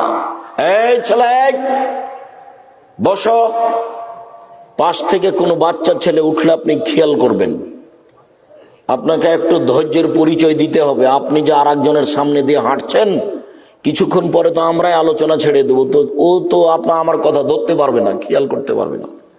আমি যে আল্লাহর নবীর হাদিস অনুবাদ করছি তা আপনার কারণে তো বুঝতে পারছে না। এমন ভাবে বসে থাকবেন পাথর যেন মনে করে আপনি পাখি, পাখি যেন মনে করে আপনি পাথর, পাখি যেন মনে করে আপনি পাথর, তাই আপনার মাথায় আপনার গায়ে বসতে চাচ্ছে। এমন ভাবে এক খেয়ালে চেয়ে থাকবেন আর বসে থাকবেন, নড়াচড়া করবেন না, কারো গায়ে হাত দেবেন। এই ছেলে খুব প্রস্তুত থাকো। বাল্য জীবন থেকে ইবাদত অভ্যাসী যারা, তারা থাকবে বিশেষ ছায়াতলে। 3, রাজুলুন কালবুহু মুআল্লাকুন বিল মসজিদ, ওই লোক বিশেষ ছায়াতলে থাকবে যার অন্তর মসজিদের সাথে লেগে আছে। খারাজা মিনহু হাত্তা ইয়াউদা ইলাইহি, মসজিদ থেকে বের হয়েছে, আবার কখন ফিরে যাবে, আবার কখন ফিরে যাবে। ছেলেকে বলে আব্বু আসরের টাইম হয়েছে, মেয়েকে বলে আম্মু আসরের টাইম হয়েছে, বৌমাকে বলে কিমা আসরের টাইম হয়েছে, মানে ব্যস্ত হয়ে গেছে মসজিদে যাওয়ার জন্য। এরকম মানুষ বিচারের মাঠে বিশেষ ছায়াতলে থাকবে। রাজুলানি তাহাব্বা ফিল্লাহ ইজতামা আলাইহি তাফারাকা আলাইহি, ওই দুইজন মানুষ বিচারের মাঠে বিশেষ ছায়াতলে থাকবে যারা আল্লাহকে ভালোবাসার জন্য বন্ধুত্ব গড়িয়েছে, যারা আল্লাহকে ভালোবাসার জন্য বন্ধুত্ব কেটে দিয়েছে। দোস্ত, তোমার সাথে সম্পর্ক অনেকদিন চেয়েছিল, কিন্তু তুমি তো অন্যায় থেকে বিরত হও না। দেখি তুমি দোকানে ঠিকই বসে আড্ডা পিটো, দেখি তুমি সিগারেট বিড়ি জর্দা ঠিকই খাও। আমি এটা পছন্দ করি না দোস্ত, আমি তোমার সাথে সম্পর্ক ছিন্ন করলাম, তুমি মনে কিছু নিও না। এই সম্পর্ক গড়ানো, সম্পর্ক ছিন্ন করা যদি আল্লাহর জন্য হয়ে থাকে, তাহলে এরা বিশেষ ছায়াতলে থাকবে। 4, রাজুলুন যাকারাল্লাহ খালিয়ান ফাওয়াজাদাইনাহু, ওই মানুষও, ওরাও বিচার মাঠে বিশেষ ছায়াতলে থাকবে যারা নির্জনে আল্লাহকে ডাকে। যখন আল্লাহকে ডাকে তখন 2 চোখের পানি ঝরঝর ঝরঝর করে ঝরে। এরকম আপনার ঘটেছে কোনোদিন? যেই ঘরে স্ত্রী ঘুমিয়ে আছে ওই ঘরে ইবাদত করবেন না, তাহাজ্জুদ ওই ঘরে পড়বেন না।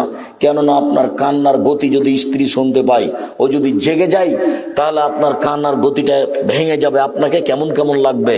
তখন আপনি যে গতিতে কাঁদছিলেন সেটা আর টিকবে না। আল্লাহর ভীতিতে কান্নাকাটি করতে হবে, চোখের পানি ঝরঝর করে ঝরবে। তখন আল্লাহ দেখবেন এ সত্যি কাঁদছে, তখন আপনার জন্য সিদ্ধান্ত হয়ে যাবে বিশেষ ছায়া। জান্নাত তো হবেই, জান্নাত তো হয়েই আছে।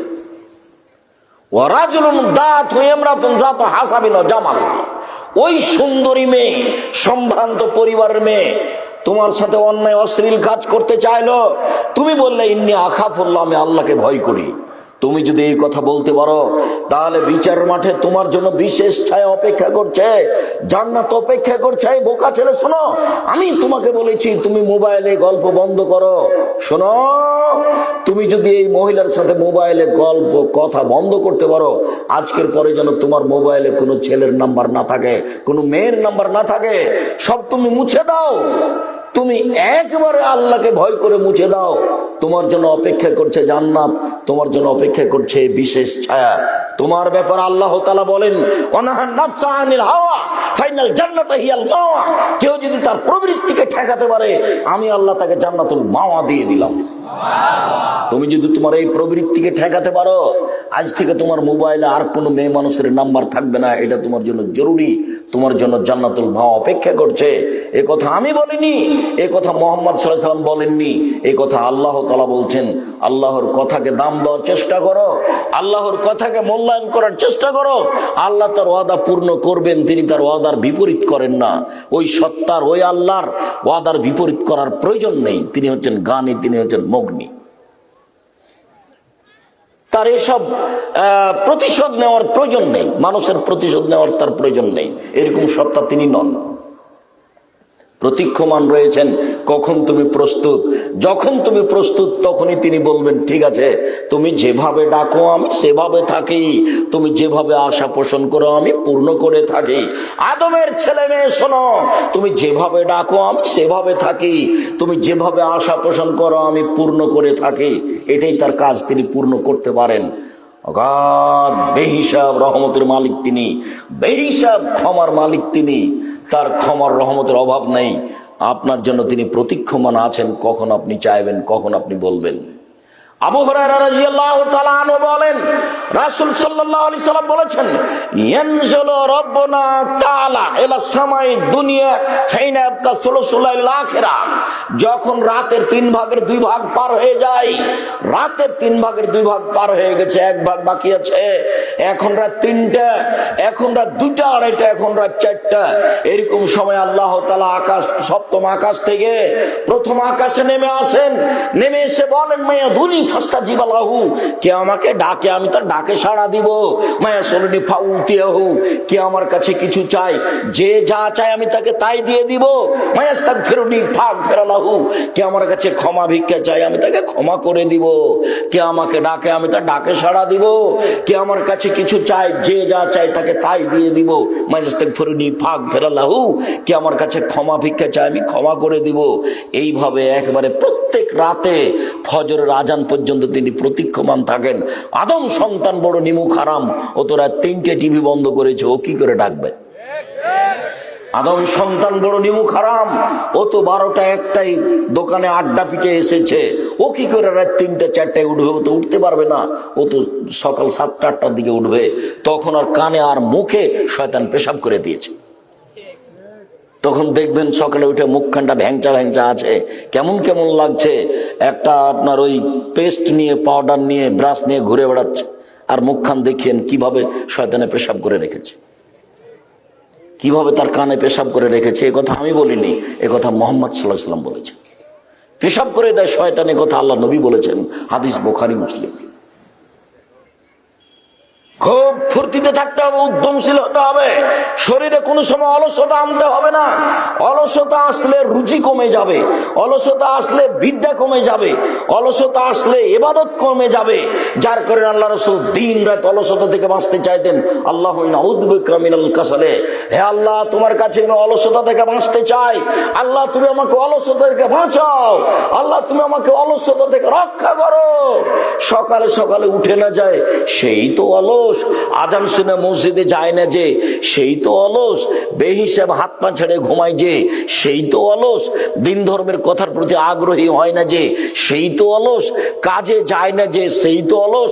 একজন রিক্সাওয়ালা রিক্সা নিয়ে তেমাথাতে দাঁড়িয়ে রিক্সার সিটের উপরে বসে আছে, কেউ যখন বলছে চলো তখন বলছে আমি যাব না। এই তো অলস শয়তান। এ কি পয়সা উপার্জন করবে? এ অহংকারী, এ অলস, এ দিয়ে কিছু হবে না।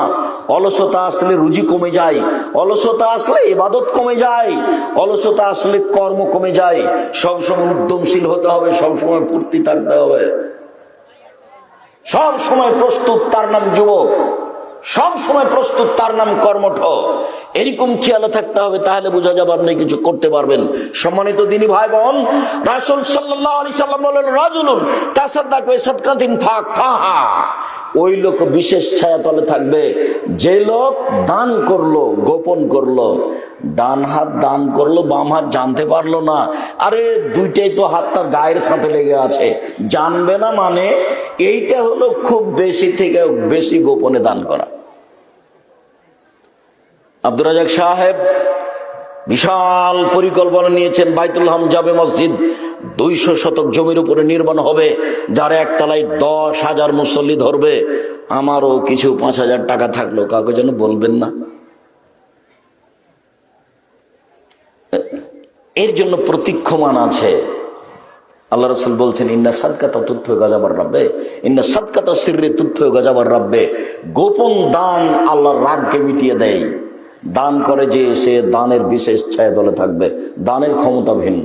ইবাদতের জগতে সবচেয়ে শক্তিশালী, ক্ষমতাধর, পাওয়ারফুল, ব্যতিক্রম ইবাদত হচ্ছে দান।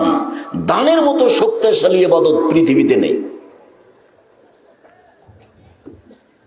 প্রত্যেকটা ইবাদত আপনার উপকার করতে পারে। সালাত আপনার উপকার করবে, আরেকজনের করতে পারে না।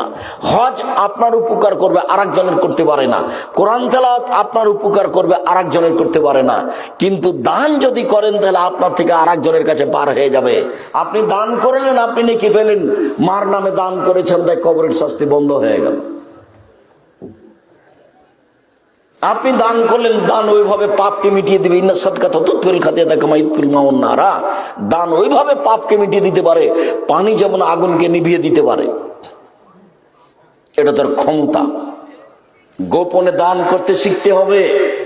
বৈধ স্থানে যা ইনকাম করছেন, রুজি, জমি চাষ করে হোক, দিন মজুরি করে হোক, চাকরি করে হোক, ব্যবসা করে হোক, জীবনে যেসব টাকা পয়সা ইনকাম করছেন, একবার আজকে সিদ্ধান্ত নিয়ে নেন জরুরিভাবে ওখান থেকে কিছু না কিছু দান করবেন। এই ছেলে, আর একটা কথা তোমার মনে আছে ভাইজান? আপনার মনে আছে কি বলেছিলাম আপনাকে? যে বাড়ি থেকে বের হলে তুমি তোমার মাকে বলে দিবে, আম্মা কিছু 10, 20টা, 50টা, 100টা খুচরা টাকা দিবেন আমাকে। 10 টাকা, 5 টাকা। আমার কাছে 500 টাকার নোট থাকে। যখন ফকির আমার কাছে ভিক্ষা চাই, তখন আমি খরি বলি, মাফ করো। তো মা, আমি ফকিরের কাছে কত ক্ষমা চাইবো বলেন তো? আমি তো 500 টাকা দিতেও পারি না। তা আপনি একটা কাজ করবেন আম্মা, কিছু 10 টাকা, 20 টাকা, 50 টাকা পকেটে ইউনিট জরুরি। এই ছেলে, ভুলবা না, তুমি, তোমাকে বলছি, তুমি তোমার মাকে বলে দিবে আজকে জরুরি ভাবে। আপনাকে বলছি ভাইজান, স্ত্রীকে বলে দিবেন, এই শোনো, যখন আমি বের হব তখন আমার প্রয়োজনীয় টাকা ব্যতীত কিছু খুচরা টাকা আমার হাতে দিবেন। কিছু খুচরা টাকা আমার হাতে দিও। ফকির আসলে আমি 500 টাকা নোট বের করে দিব না 10টা টাকা দিব? 10 টাকা দিব। এমনিতে বের হয়ে যাবেন না। এই ছেলে, তোমাকে বলছি, তোমার মনে থাকবে না? অবশ্যই মনে থাকবে, ইনশাল্লাহ মনে থাকবে। আজ থেকে যেন তোমার মা কোনো দিন তোমাকে খুচরা টাকা ছাড়া বাড়ি থেকে বের হতে না দেয়। আমি নিজে যখন বের হতাম, আমার মা নিরক্ষর আমাকে বলতেন, বেটা ছেলেকে টাকা ছাড়া বের হইতে হয় না। এই কথা আমার মা আমাকে বলতেন। কি যে বুঝতেন আমার মা। বেটা ছেলে ভাষাটা বুঝেন? হ্যাঁ, এটা তো চাঁপাই নবাবগঞ্জের ভাষা। তা আমার মা বলতেন যে বেটা ছেলেকে টাকা ছাড়া বের হতে হয় না। তো আপনার স্ত্রী, এই ছেলে, তোমার মা যতক্ষণ পর্যন্ত তোমার সহযোগিতা না করবে, ততক্ষণ পর্যন্ত আপনি ঠিক পথে আসতে পারবেন না। আর আপনাকে বলছি, আপনার স্ত্রী যেন আর 150 চাউল রান্না না করে, অন্তত ½ কেজি। আপনার মা যেভাবে রান্না করতো, 12 জন 16 জন মানুষের ভাত রান্না করত, মানুষে খেত, ফকিরে খেত, কিষান কামলা খেত, মুসাফিরে খেত, তারপরে আছে তখন গরুতে খেত। ওইভাবে ভাত রান্না করতে হবে। ফকিরে খাবে, মুসাফিরে খাবে, আত্মীয় স্বজন খাবে, বাকিটা গরুতে খাবে। এইভাবে ভাত রান্না করতে হবে। আর এখন তো স্ত্রী আর তুমি মাত্র 2টা, একটা ছেলে, 150 চাউল রান্না করেছো। মেহমান এসেছে, তখন তোমার স্ত্রী বলছে যে মেহমানকে ভাত খাওয়ালে তো ভাত শেষ হয়ে যাবে, কি করবে? চানাচুর বিস্কুট দিয়ে বিদায় করে দাও। জরুরি ভাবে আপনার স্ত্রীকে আপনার মায়ের স্বভাবে ফিরে যেতে হবে। মায়ের স্বভাবে ফিরে যেতে হবে, অন্যথায় বউ পরিবর্তন করতে হবে, তালাক দিতে হবে। তবে আমি তালাক দেওয়ার আদেশ করিনি, আমার পক্ষ থেকে পরামর্শ থাকছে। ওইরকমই হতে হবে যে স্বভাবের আপনার মা ছিলেন, ওই স্বভাবে আপনার স্ত্রীকে হতে হবে। প্রয়োজনে 5 বার রান্না করতে হবে। ফকির মিসকিনের ভাত এই বাড়িতে হতে হবে। জান্নাত পায়ের নিচে আছে, মায়ের পায়ের নিচে জান্নাত আছে। এইভাবে দান করতে পারলে জান্নাত আপনার পিছে পিছে ঘুরবে। রাসূল সাল্লাল্লাহু আলাইহি সাল্লাম বলেন, পৃথিবীর মানুষ শুনে রেখো, ইন্না ফিল জান্নাতে গোরাফ ইউরা যাহিরুহা মিন বাতিনিহা ওয়া বাতিনুহা মিন যাহিরিহা। জান্নাতে কতগুলি উন্নত মানের পদার্থ দিয়ে জান্নাত তৈরি করা আছে। এত টকটকে ঝকঝকে পদার্থ, যার বাহির থেকে ভিতর দেখা যায়, ভিতর থেকে বাহির দেখা যায়, শুধু টক টক টক টক টক করছে। সাহাবীগণ বললেন, লেমান হাজিহি, আল্লাহর নবী এত দামি ঘর কে পাবে? কার জন্য এত দামি ঘর জান্নাত? তখন আল্লাহ রাসূল বললেন, এক নম্বর, এক লেমান আলানাল কালামা, যার মুখের ভাষা নরম। দুই, আতামাত তাওমা, যে দুস্থ গরিবকে খেতে দিতে পারে, তার জন্যই জান্নাত। তিন, তাবা সিয়ামা, যে নিয়মিত নফল সিয়াম থাকতে পারে, বৃহস্পতিবার সোমবার সিয়াম থাকে। চার, ওয়াসাল্লা বিল্লাহি নাসনিয়াম, মানুষ যখন ঘুমিয়ে তখন তাহাজ্জুদ পড়ে, এমন কাজ করতে পারে যারা, তার জন্য এই জান্নাত প্রস্তুত আছে। অসহায় ফকির মিসকিনকে খেতে দিতে পারে যারা, তাদের জন্য জান্নাত আছে। এই শোনো, এই ছেলে, তোমাকে বলছি, বিবাহ করেছো তো? তোমার ভয় বিবাহ করেছে, বাড়িতে বউ 3-4টা হয়ে গেছে। তুমি তোমার মাকে বলে দিও, আম্মা চিন্তা করবেন না, আপনি আপনার ছেলের মেয়ে, মেয়ের ছেলে, মেয়ের মেয়ে আসবে, তাই জন্য আপনি ভিন্ন করে খাবেন, আপনার বৌমা সহ্য করবে না, ওটা আমি চাচ্ছি না। আপনি খাবেন, আব্বা খাবে, আমার বোনেরা খাবে, আমার ভাগ্নে খাবে, আমার ভাগ্নি খাবে। আব্দুল্লাহর একটা বক্তব্য আছে রিজিকের, সেখানে আপনি শুনেছেন, আপনি একা একা রুজি খাচ্ছিলেন, এবার আপনার বউ আসলো, তার রুজি আপনার হাতে হয়। এবার আপনার একটা ছেলে হলো, তার রুজি আপনার হাত দিয়ে হয়। একটা মেয়ে হলো, তার রুজি আপনার হাত দিয়ে হয়। আপনার মা খাচ্ছে, তার রুজি আপনার হাত দিয়ে হচ্ছে। আপনার বাপ খাচ্ছে, তার রুজি আপনার হাত দিয়ে হচ্ছে। আপনার যত বোন বেড়াতে আসবে, তার রুজি আপনার হাত দিয়ে হবে। যত আপনার ভাগনা ভাগ্নি আসবে, সবার রুজি আপনার হাত দিয়ে হবে। আপনার বাড়িতে রহমত, টাকা পয়সা ভর্তি হয়ে যাবে। দোষ চিন্তা ভোগ করবে না কখনো, রহমতের বরকতের আশা করো। তোমার বউ যেন মনটাকে ছোট না করে, তোমার বোনের ছেলেকে দেখে, তোমার বোনের মেয়েকে দেখে যেন সে সংকীর্ণ না হয়, তাকে বউ মন বড় করতে হবে। শোনো, আমার ভাগনা ভাগ্নিকে দেখে, আমার বোনকে দেখে, আমার বাপের দোষ বন্ধুকে দেখে মন ছোট করো না। যত বেশি চাল রান্না করবে, তত বরকত বেশি হবে। এটাই হাদিস, এটাই মুহাম্মদ সাল্লাল্লাহু আলাইহি ওয়াসাল্লাম বলেন, বরকত বেশি আছে যেখানে, রহমত বেশি আছে যেখানে, অল্প রুজিতে সবকিছু ভর্তি হয়ে যাচ্ছে সেখানে। বুখারীর হাদিস ভুলে গেলেন? আয়েশা রাদিয়াল্লাহু তাআলা আনহা বলেন, আল্লাহর নবী যখন চলে গেলেন দুনিয়া থেকে, তখন 100 কেজি আটা ছিল বাড়িতে। ওখান থেকে রুটি বানায়, ওখান থেকে রুটি বানায়, ওখান থেকে রুটি বানায়। কি রে, আটা শেষ হয় না কেন? তখন একদিন দেখলাম মেপে যে আর কতটি আছে, দেখি মাপার পরে আর নেই। যে জিনিস ব্যাগে পাতিলে আছে, ওই জিনিস মাপবেন না কখনো, শুধু করে নিবেন, রুটি বানাবেন। আর যেটা আটা নিচ্ছে আপনার স্ত্রী, ওটা মেপে রুটি বানাবে। আমাদের চাঁপাই নবাবগঞ্জে হাতের অনুমান করে মহিলারা উল্টে নেয় যে 3 অঞ্জলি নিলাম, এতে 4 জনের হয়ে যাবে। জি না, একটা কোটা থাকতে হবে 50 বা 100 ওজনের, বা 200 বা 250, ওটা আটা মেপে নিয়ে রান্না করতে হবে। আপনার স্ত্রী জানতে পারবে যে আমি 500 রুটির আটা বানালাম, 50 গ্রাম আটার রুটি বানালাম, আমি 100 গ্রাম আটা রুটি বানালাম, এটা থেকে জানতে হবে। আল্লাহ রাসূল বলছেন, কি বলুন, তামাকুম ফাইনু ফিল বারাকা, তোমরা খাদ্য মেপে রান্না করো, তাতে বরকত আছে। হাদিস বুখারী মুসলিম। তোমরা খাদ্য মেপে রান্না করো, তাতে বরকত আছে। শোনো, আজকে বাড়িতে গিয়ে তোমার স্ত্রীকে এটা ঘোষণা দিয়ে দিবা, তোমার বাপের যারা আছে সব তোমার বাড়িতে খাবে, দেখবো অল্প দিন পরে বরকত আর রহমত তোমার বাড়িতে ভর্তি হয়ে গেছে। কোনদিন সংকীর্ণ তুমি হবে না, তোমার বউকে সংকীর্ণ হতে দিবা না। আবু হুরায়রা রাদিয়াল্লাহু তাআলা আনহু বলেন, রাসূল সাল্লাল্লাহু আলাইহি ওয়াসাল্লাম বলেছেন, লা ইয়ালিজার রাজুলুন নারা বাকামিন খাশিয়াতিল্লাহ হাত্তা ইয়ালিদাল লাবানু ফি দারে। গাভীর বান ওলান থেকে চাপ দিয়ে দুধ বের করে ভিতরে ঢোকানো যায় না, যেমন আল্লাহর ভয়ে কাঁদে যে সে জাহান্নামে যাবে না, তেমন আল্লাহর ভয়ে যে কাঁদে তার জন্য জাহান্নাম নেই, ও জান্নাতে যাবে। গাভীর বান ওলান থেকে চাপ দিয়ে দুধ বের করে ভিতরে ঢোকানো অসম্ভব, যাবে কি? যাবে না। এইটা যেমন অসম্ভব, এমন ব্যক্তি যে কান্নাকাটি করে আল্লাহর ভয়ে, তার জাহান্নামে যাওয়া তেমনি অসম্ভব। এই কথা আল্লাহ রাসূল বলেন। শুনুন, ইবনে আব্বাস রাদিয়াল্লাহু তাআলা আনহু বলেন, রাসূল সাল্লাল্লাহু আলাইহি সাল্লাম বলেছেন, আইনানে লা তামাসুমান নার, দুই শ্রেণীর চক্ষু জাহান্নামে যাবে না, দুই শ্রেণীর চক্ষু জাহান্নামে যাবে না। বাকাত মিন খাশিয়াতিল্লাহ, ওই চক্ষু, যে চক্ষু আল্লাহর ভয়ে কাঁদে, ওই মানুষ, যে মানুষ আল্লাহর ভয়ে কাঁদে, ও জাহান্নামে যাবে না। ওয়া হারাসাত সাবিলিল্লাহ, ওই চক্ষু, যে চক্ষু আল্লাহর রাস্তায় পাহারা দেয়, যে চক্ষু আল্লাহর রাস্তায় কাজ করে, সেই চক্ষু, সেই ব্যক্তি জাহান্নামে যাবে না। মুআবিয়া ইবনে হাওদা রাদিয়াল্লাহু তাআলা আনহু বলেন, রাসূল সাল্লাল্লাহু আলাইহি সাল্লাম বলেছেন, সালাসু ওয়াইনুন লা তারাহুমান নার, তিন শ্রেণীর মানুষ জাহান্নামে যাবে না, তিন শ্রেণীর মানুষকে জাহান্নাম দেখবে না, তিন শ্রেণীর মানুষের চক্ষু জাহান্নামে যাবে না, তিন শ্রেণীর মানুষ জাহান্নামে যাবে না। এক, বাকাত মিন খাশিয়াতিল্লাহ, ওই চক্ষু, ওই মানুষ যে আল্লাহর ভয়ে কাঁদে। দুই, হারাসাত ফি সাবিলিল্লাহ, ওই চক্ষু, ওই মানুষ যে আল্লাহর রাস্তায় পাহারা দেয়।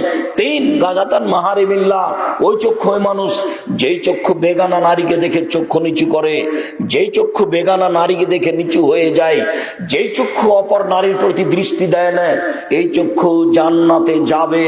এই কথা মুহাম্মদ সাল্লাল্লাহু আলাইহি সাল্লাম বলেন। জাবের রাদিয়াল্লাহু তাআলা আনহু বলেন, সাআলতু রাসূলুল্লাহ সাল্লাল্লাহু আলাইহি ওয়াসাল্লাম ফাজাতে, একদা আমি আল্লাহ রাসূলকে জিজ্ঞাসা করলাম, হঠাৎ মহিলাদের উপরে চক্ষু পড়া হতে, আল্লাহর নবী, হঠাৎ যদি মহিলাদের উপরে চক্ষু পড়ে যায় তাহলে কি করব? আল্লাহর নবী, হঠাৎ যদি মহিলাদের উপরে চক্ষু পড়ে যায় কি করব? তখন আল্লাহ রাসূল তাকে বললেন, ফাআমারানি আন আসরিফা বাসারি, তিনি আমাকে আদেশ করলেন যে আমি আমার চক্ষুকে ফিরিয়ে নিব, তিনি আমাকে আদেশ করলেন যে আমি চক্ষুকে ফিরিয়ে নিব। এইভাবে বেঁচে থাকার চেষ্টা করতে হবে, যার কারণে জরুরি প্রয়োজন ছাড়া বাজারে যেতে হবে না। আপনি যেতে পাবেন না, আপনার বউ তো দূরের কথা। রাসূল সাল্লাল্লাহু আলাইহি ওয়াসাল্লাম বলেন, আবগাজুল বেলাদে ইলাল্লাহে আসওয়াকুহা, পৃথিবীতে সবচেয়ে খারাপ জায়গা হচ্ছে বাজার, পৃথিবীতে সবচেয়ে নিকৃষ্ট জায়গা হচ্ছে বাজার, পৃথিবীতে সবচেয়ে খারাপ জায়গা হচ্ছে বাজার। আপনার বউ তো বহু দূরের কথা, আপনি যাবেন না জরুরি প্রয়োজন ছাড়া, আপনার বউ তো ভাবাই জানেন। ওয়াহাবুল বেলাদে ইলাল্লাহি মাসাজিদুহা, পৃথিবীতে সবচেয়ে সুন্দর আল্লাহর প্রিয় জায়গা হচ্ছে মসজিদ। যখন তখন মসজিদে যাবেন, মসজিদে বসে থাকবেন, সালাতের পরে জিকির আজকার করবেন। সালাতের পরে যদি জিকির আজকার করেন তাহলে হয়ে যাবেন সেই দিনের মতো যেদিন আপনার মা আপনাকে জন্ম দিয়েছে। মসজিদে বসে যদি তাসবিহ তাহলিল করেন, জিকির আজকার করেন, তাহলে হয়ে যাবেন সেই দিনের মতো যেদিন আপনার মা আপনাকে জন্ম দিয়েছে। আপনি নিষ্পাপ হয়ে যাবেন। এই কথা মুহাম্মদ সাল্লাল্লাহু আলাইহি সাল্লাম বলেন। সম্মানিত দিনী ভাই বোন, আপনাদের বলার পরে উপস্থিত বৈঠকের দিনী বোন একটু এদিকে খেয়াল করেন। এই মেয়ে, মাথায় কাপড় দেওয়ানি কেন এত শীতের রাতে? তোমার শরম হয় না? তোমার বাপ তোমাকে দেখতে পায় না, মাথায় কাপড় দেওয়ানি কেন? কি পড়ো তুমি? কি পড়ো? হিসাব পাও না? শিক্ষা মানে কি নগ্ন হওয়া? মাস্টার ডিগ্রি পাস করেছো, তোমার বিদ্যে কি তোমাকে নগ্ন হতে শিখিয়েছে? তোমার বিদ্যে কি তোমাকে এইভাবে বোকা বানিয়েছে? এমন তো বিদ্যা হয় না। তুমি বিদ্যা অর্জন করে জাতির ক্ষতি করলে তোমার এটা বিদ্যা হলো কি করে? তুমি বিদ্যা অর্জন করে নিজের ক্ষতি করলে এটা বিদ্যা হলো কি করে? নিজে আর জনগণকে জাহান্নামে নিয়ে চলে যাচ্ছ, এটা বিদ্যা হয় কি করে? শোনো, উপস্থিত বৈঠকের দিনী মুসলিম বোন একটু খেয়াল করেন। এই মেয়ে শোনো, এদিকে কান লাগাও, গল্প করছো কেন? উপস্থিত বৈঠকের দিনী মুসলিম বোন আপনাকে বলছে, আপনি একটু খেয়াল করেন, এদিকে দেখেন। আবু হুরায়রা রাদিয়াল্লাহু তাআলা আনহু বলেন, রাসূল সাল্লাল্লাহু আলাইহি সাল্লাম বলেছেন, সিনফান মিন আহলিন নার লা মারাহুমা, পৃথিবীর দুই শ্রেণীর মানুষ জাহান্নামে যাবে, আমি তাদের দেখিনি। পৃথিবীর মানুষ শুনে রেখো, পৃথিবীর দুই শ্রেণীর মানুষ জাহান্নামে যাবে, আমি তাদের দেখিনি। মুহাম্মদ সাল্লাল্লাহু আলাইহি সাল্লাম তাদের দেখেননি, তবে তারা জাহান্নামে যাবে। এক, কওমুন মাহুম সায়াতুন, এক শ্রেণীর মানুষ, তাদের হাতে থাকবে লাঠি, কাজ নাবিল বাকারে, গাভীর লেজের মতো। গাভীর লেজ একদিক মোটা একদিক চিকন, একদিক মোটা একদিক চিকন, এর নাম গাভীর লেজ। এরকম লাঠি মানুষের হাতে থাকবে। যারা দল পার্টি করে তাদের হাতে থাকে, যারা কলেজ বিশ্ববিদ্যালয়ে পড়ে তাদের হাতে থাকে, যারা সরকারি লোক তাদের হাতে থাকে। এরা মানুষকে তা দিয়ে মারে, এরা মানুষকে মারে। যারা মারামারি করে তারা জাহান্নামে যাবে। হাদিস মুসলিম, যারা মানুষকে মারে তারা জাহান্নামে যাবে। শুনুন, দুই, নিসাউন, মহিলা, কাসিয়াতুন, কাপড় পরে থাকে, আরিয়াতুন, উলঙ্গ। যেই কাপড় পরার পরেও মাথার চুল দেখা যায়, সেটাই তো উলঙ্গ পোশাক। যেই পোশাক পরার পরেও অঙ্গ প্রত্যঙ্গ বোঝা যায় সেটাই তো অলঙ্গ পোশাক। নগ্ন পোশাক পরে স্কুল কলেজে গিয়ে শিক্ষা অর্জন করে জান্নাত কিনা যায় না। নিশাউন মহিলা কাসিয়াতুন কাপড় পরে থাকে, আর এতুন উলঙ্গ, মমিলাতুন তারা পুরুষকে নিজের দিকে আকৃষ্ট করে, মায়লাতুন তারা নিজের আকৃষ্ট হয়। লায়াত খোলা জান্না, এরা জান্নাতে যাবে না। জান্নাতে তো যাবে না, যাবেই না। ওলা ইয়াজিদনা রিহাহা, জান্নাতের গন্ধ পাবে না। ফাইন রিহা লা তুজাদু মিন মাসরিতে কাদা ওয়া কাদা, যে জান্নাতের গন্ধ 1 বছরের দূরত্ব পথ থেকে পাওয়া যায়, এই গন্ধ এসব মহিলা পাবে না। তার মানে জান্নাতে যাবেই না, এরা জাহান্নামে যাবে। সাবধান থেকো, মানুষের ক্ষতি করে জান্নাত কেনার চেষ্টা করিও না, নিজের ক্ষতি করে জান্নাত কেনার চেষ্টা করিও না। তোমার জন্য জান্নাত সহজ। উপস্থিত বৈঠকের মুসলিম বোন শোনেন, আপনার জন্য জান্নাত সহজ। দেখেন তো আপনি মনে রাখতে পারেন কিনা 4টে। নইলে আপনি আদর্শ পরিবার বইটা নিয়ে যায়েন, নইলে আপনি আদর্শ নারী বইটা নিয়ে যায়েন, নইলে আপনি কে বড় লাভবান বইটা নিয়ে যায়েন, আপনি এইসব বইয়ে পেয়ে যাবেন। নইলে আপনি উপদেশ বইটা নিয়ে যায়েন, তাতে পেয়ে যাবেন যে 4টে কাজ করলেই মহিলাদের জন্য জান্নাতের সব দরজা খোলা। 4টে কাজ, এত বড় সুযোগ পৃথিবীর কোনো পুরুষ পায়নি, নবী রাসূল সালেহ কেউ পায়নি। এত বড় সুযোগ মাত্র মহিলাদের জন্য। 4টে কাজ করলে মহিলারা জান্নাতে চলে যাবে। 1, সলাত খামসাহা, 5 ওয়াক্ত সালাত। 2, সমাজ সাহারা, রমজান মাসের সিয়াম রোজা। 3, আতাত বালাহা, স্বামীকে মেনে চলা, তিতা লাগলেও মিঠা লাগলেও। 4, আহসানাত ফারজাহা, জেনায় লিপ্ত না হওয়া। জেনায় লিপ্ত না হয় যদি আর এই 4টে কাজ করে, তাহলে জান্নাতের সব দরজা খোলা। যেসব মহিলারা জেনায় লিপ্ত হয়েছ তাদের জন্য বলি, তওবা করো। তুমি আল্লাহর কাছে প্রিয় দাসী বান্দি হয়ে যাবা। আর তুমি যদি এই জেনা আজ থেকে বন্ধ করতে পারো, তাহলে আজ থেকে তোমার জন্য জান্নাতুল বাওয়া ঘোষণা আল্লাহর পক্ষ থেকে।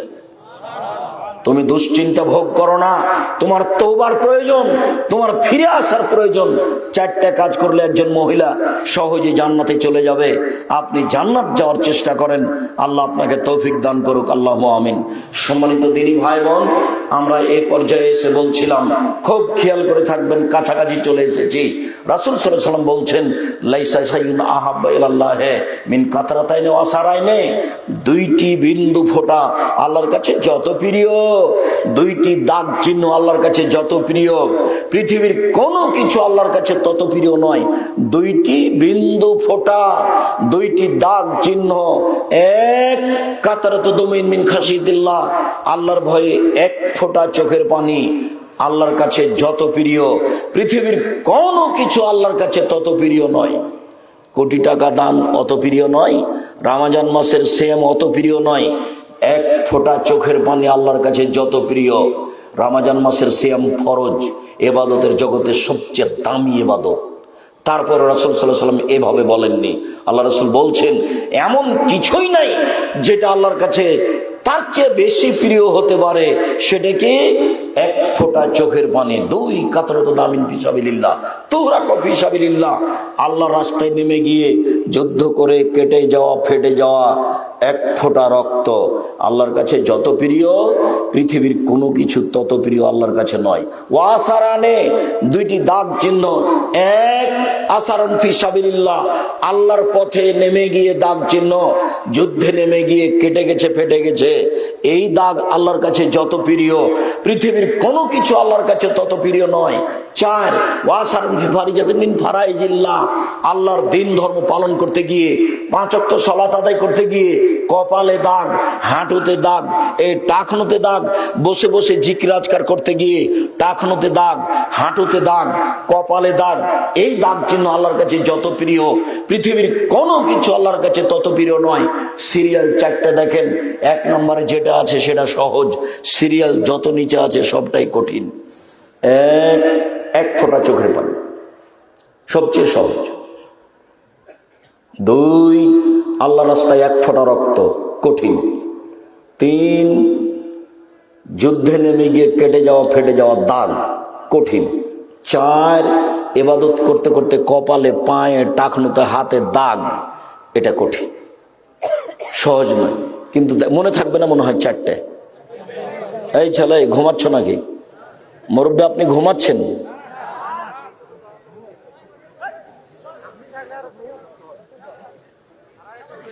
আল্লাহর কাছে প্রিয় চারটে। এক, কি বলতো দেখি? এক ফোঁটা চোখের পানি। দুই, রক্ত এক ফোঁটা। তিন, দাগ, যুদ্ধে নেমে যাওয়া এই দাগ।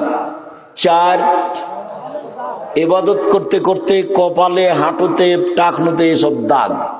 এইসব দাগ, এই কাজ চারটা আল্লাহর কাছে সবচেয়ে বেশি প্রিয়। এই কথা মুহাম্মদ সাল্লাল্লাহু আলাইহি সাল্লাম বলেন। আনাস রাদিয়াল্লাহু তাআলা আনহু বলেন, খাতাবা রাসূলুল্লাহ সাল্লাল্লাহু আলাইহি ওয়াসাল্লাম খুতবাতান মা সামিতু মিসলা কাত্ত। আল্লাহর নবী একদিন আমাদের সামনে বক্তব্য দিলেন, এমন বক্তব্য আমার জীবনে আমি কোনোদিন শুনিনি। আল্লাহর নবী একদিন আমাদের সামনে বক্তব্য পেশ করলেন, এরকম বক্তব্য আমার জীবনে আমি কোনোদিন শুনিনি। তিনি বক্তব্যে বললেন, পৃথিবীর মানুষ শুনে রেখো, লাউ তাআলামুনা মা আলামু, আমি আল্লাহকে যেভাবে চিনি তোমরা যদি চিনতে, আমি আল্লাহকে যেভাবে জানি তোমরা যদি জানতে। পৃথিবীর মানুষ শোনো, আমি আল্লাহকে যেভাবে জানি তোমরা যদি জানতে, আমি আল্লাহকে যেভাবে চিনি তোমরা যদি চিনতে, লা বাকাইতুম কাসীরা লা দাহিকতুম কালিলা, তাহলে বেশি বেশি কাঁদতে, কম কম হাসতে, বেশি বেশি কাঁদতে, কম কম হাসতে, বেশি বেশি কাঁদতে, কম কম হাসতে। বুখারী মুসলিম। দেখেন তো আমাদের হাসির পরিমাণ আর কান্নার পরিমাণ। এখানে আমরা যতজন লোক বসে আছি, 1999 জন লোক হয়তো বা কান্নার ফিল্ডে নেই, কিন্তু হাসি তো দিন রাত আছে, অট্ট হাসি তো আছেই। বোকামি সবসময়, ছেলে তোমার মাথায় সবসময় শয়তান জড়ে থাকে। একবার এখানে মানুষকে বসে হাসাও, একবার ওখানে বসে হাসাও, এখানে এখানে বেঢঙ্গা কথা বলো, ওখানে একটা বেঢঙ্গা কথা বলো, দিন রাত মানুষকে হাসাও। মানুষ হাসলে অন্তর মরে যায়। আল্লাহ রাসূল বলছেন, ইন্না যাহিকা লা তুমিতুল কালবা, নিশ্চয় হাসি মানুষের অন্তরকে মেরে দেয়। ওই অন্তর তখন কাঁদে না, ওই অন্তর তখন পড়া মুখস্থ করতে পারে না, ওই অন্তর তখন কোরআন মাজিদ মুখস্থ করতে পারে না, ওই অন্তর তখন ধর্মের কোনো জিনিস মনে রাখতে পারে না। সম্মানিত দিনী ভাই বোন, আলোচনার পুনরাবৃত্তিতে বলছি, সবাই একটু খেয়াল করুন। আপনাদের অনেক দাবি থাকলেও, আপনাদের বসে থাকার গতি অনেক পছন্দনীয় হলেও, ঠিকই যেভাবে বলেছি সেভাবে বসে আছেন। আমি আপনাদের শুকরিয়া আদায় করি, জাযাকুমুল্লাহ খায়ের। আপনারা আমাকে অনেক ভালোবাসেন, এটা আমি বুঝি, এটা আমি জানি। ইচ্ছা করলেও আমি আসতে পারি না। আপনার সাথে আমার আন্তরিকতার কোনো অভাব নেই। আপনার প্রোগ্রাম নিই না বা নিতে পারি না, এর অর্থ এই নয় যে আপনার সাথে আমার আন্তরিকতার অভাব আছে। আমি কোনোদিন টাকার কমবেশে তারিখ পরিবর্তন করিনি, করা লাগেনি। টাকার পিছনে আমি কোনোদিন দৌড়াই, টাকা আমার পিছনে দৌড়াই।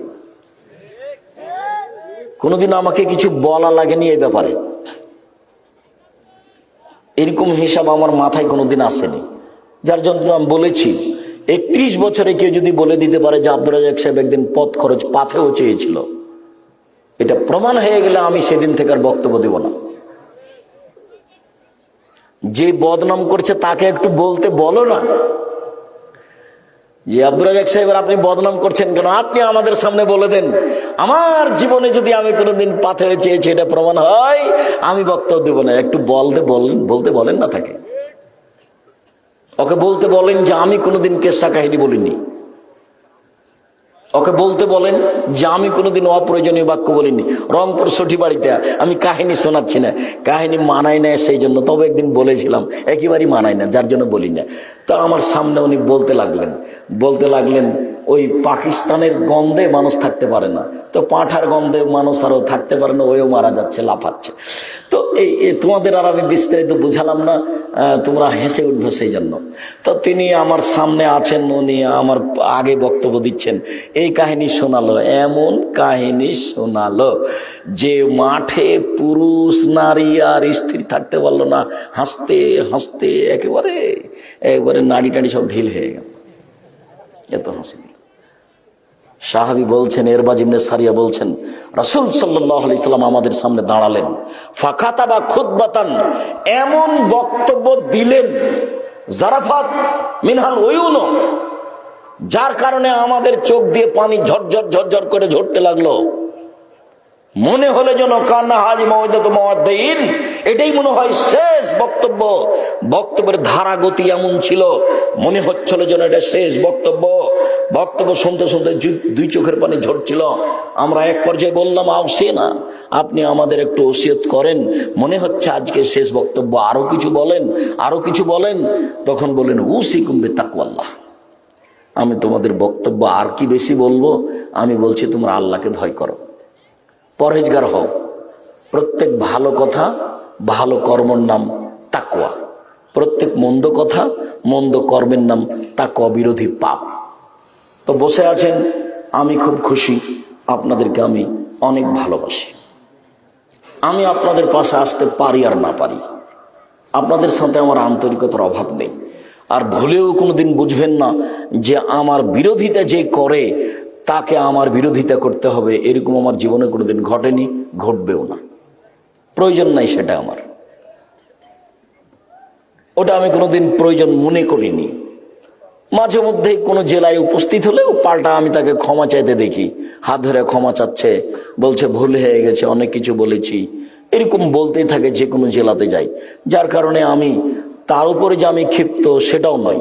সকল দিনই ভাই বোনকে আমরা এইসব বক্তব্য মেনে চলার জন্য অনুরোধ জানাচ্ছি। আমরা আপনাদেরকে আলোচনার শেষে এসে জরুরি যেটা বলছি সেটা হলো এই, আমার মনে বড় স্বাদ, আমি এদেশের মাটিতে উন্নত মানের প্রতিষ্ঠান গড়বই ইনশাআল্লাহ। যেখানে ছেলে মেয়ে বাংলা, ইংরেজি, আরবি উন্নত মানের শিক্ষা অর্জন করে জাতির অন্যায়ের বিরুদ্ধে লড়বে মুখে কলমে মিডিয়ে। বেশি না পারলো ইনশাআল্লাহ সেটুকুর বাস্তবায়ন আজকে আমাদের সাথে আছে। মুখে কলমে মিডিয়া, আজকে মিডিয়াও আছে, কলমও আছে, আমরাও আছি। এইটাই বাড়তে থাকবে। কলমও আছে। আমার জীবনের সবচেয়ে বড় স্বাদ যেটা, সেটা হলো মাসিকা লিতেশাম পত্রিকা মুখপাত্র কলম। প্রত্যেকটা পত্রিকায় 50টা প্রশ্নের উত্তর আছে। 10 জন বড় বড় মুফতি আছেন জামিয়া সালাফে ডাঙ্গিপাড়ায়। কোন ফতোয়া বৈঠকে না বসে, বৈঠক সিদ্ধান্ত না দিলে ওটা পত্রিকা আসবে না। পৃথিবীর বাঙালিকে আমি অনুরোধ জানাই, আপনারা মাসিকা লিতেশাম পত্রিকা পড়ুন। এদেশের বাংলা ভাষায় ব্যতিক্রম পত্রিকা, যাতে 50টা প্রশ্নের উত্তর আছে, ফতোয়া বোর্ডে ওই প্রশ্ন উত্তর পাশ হয়, তারপরে পত্রিকায় আসে। এইটা হচ্ছে আমার জামিয়া সালাফের একটা মুখপাত্র পত্রিকা। কেউ একে উপেক্ষা করে যাবেন না। 25-30 টাকা বেশি নয়, প্রত্যেককে নিতে হবে। আজ নয়, প্রতি মাসে নিতে হবে। 10 জন মিলে জমা হয়ে বলে দেন, ওরা পাঠিয়ে দিবে প্রতি মাসে। নিজে একাই বলেন যে আমার অত ঝামেলা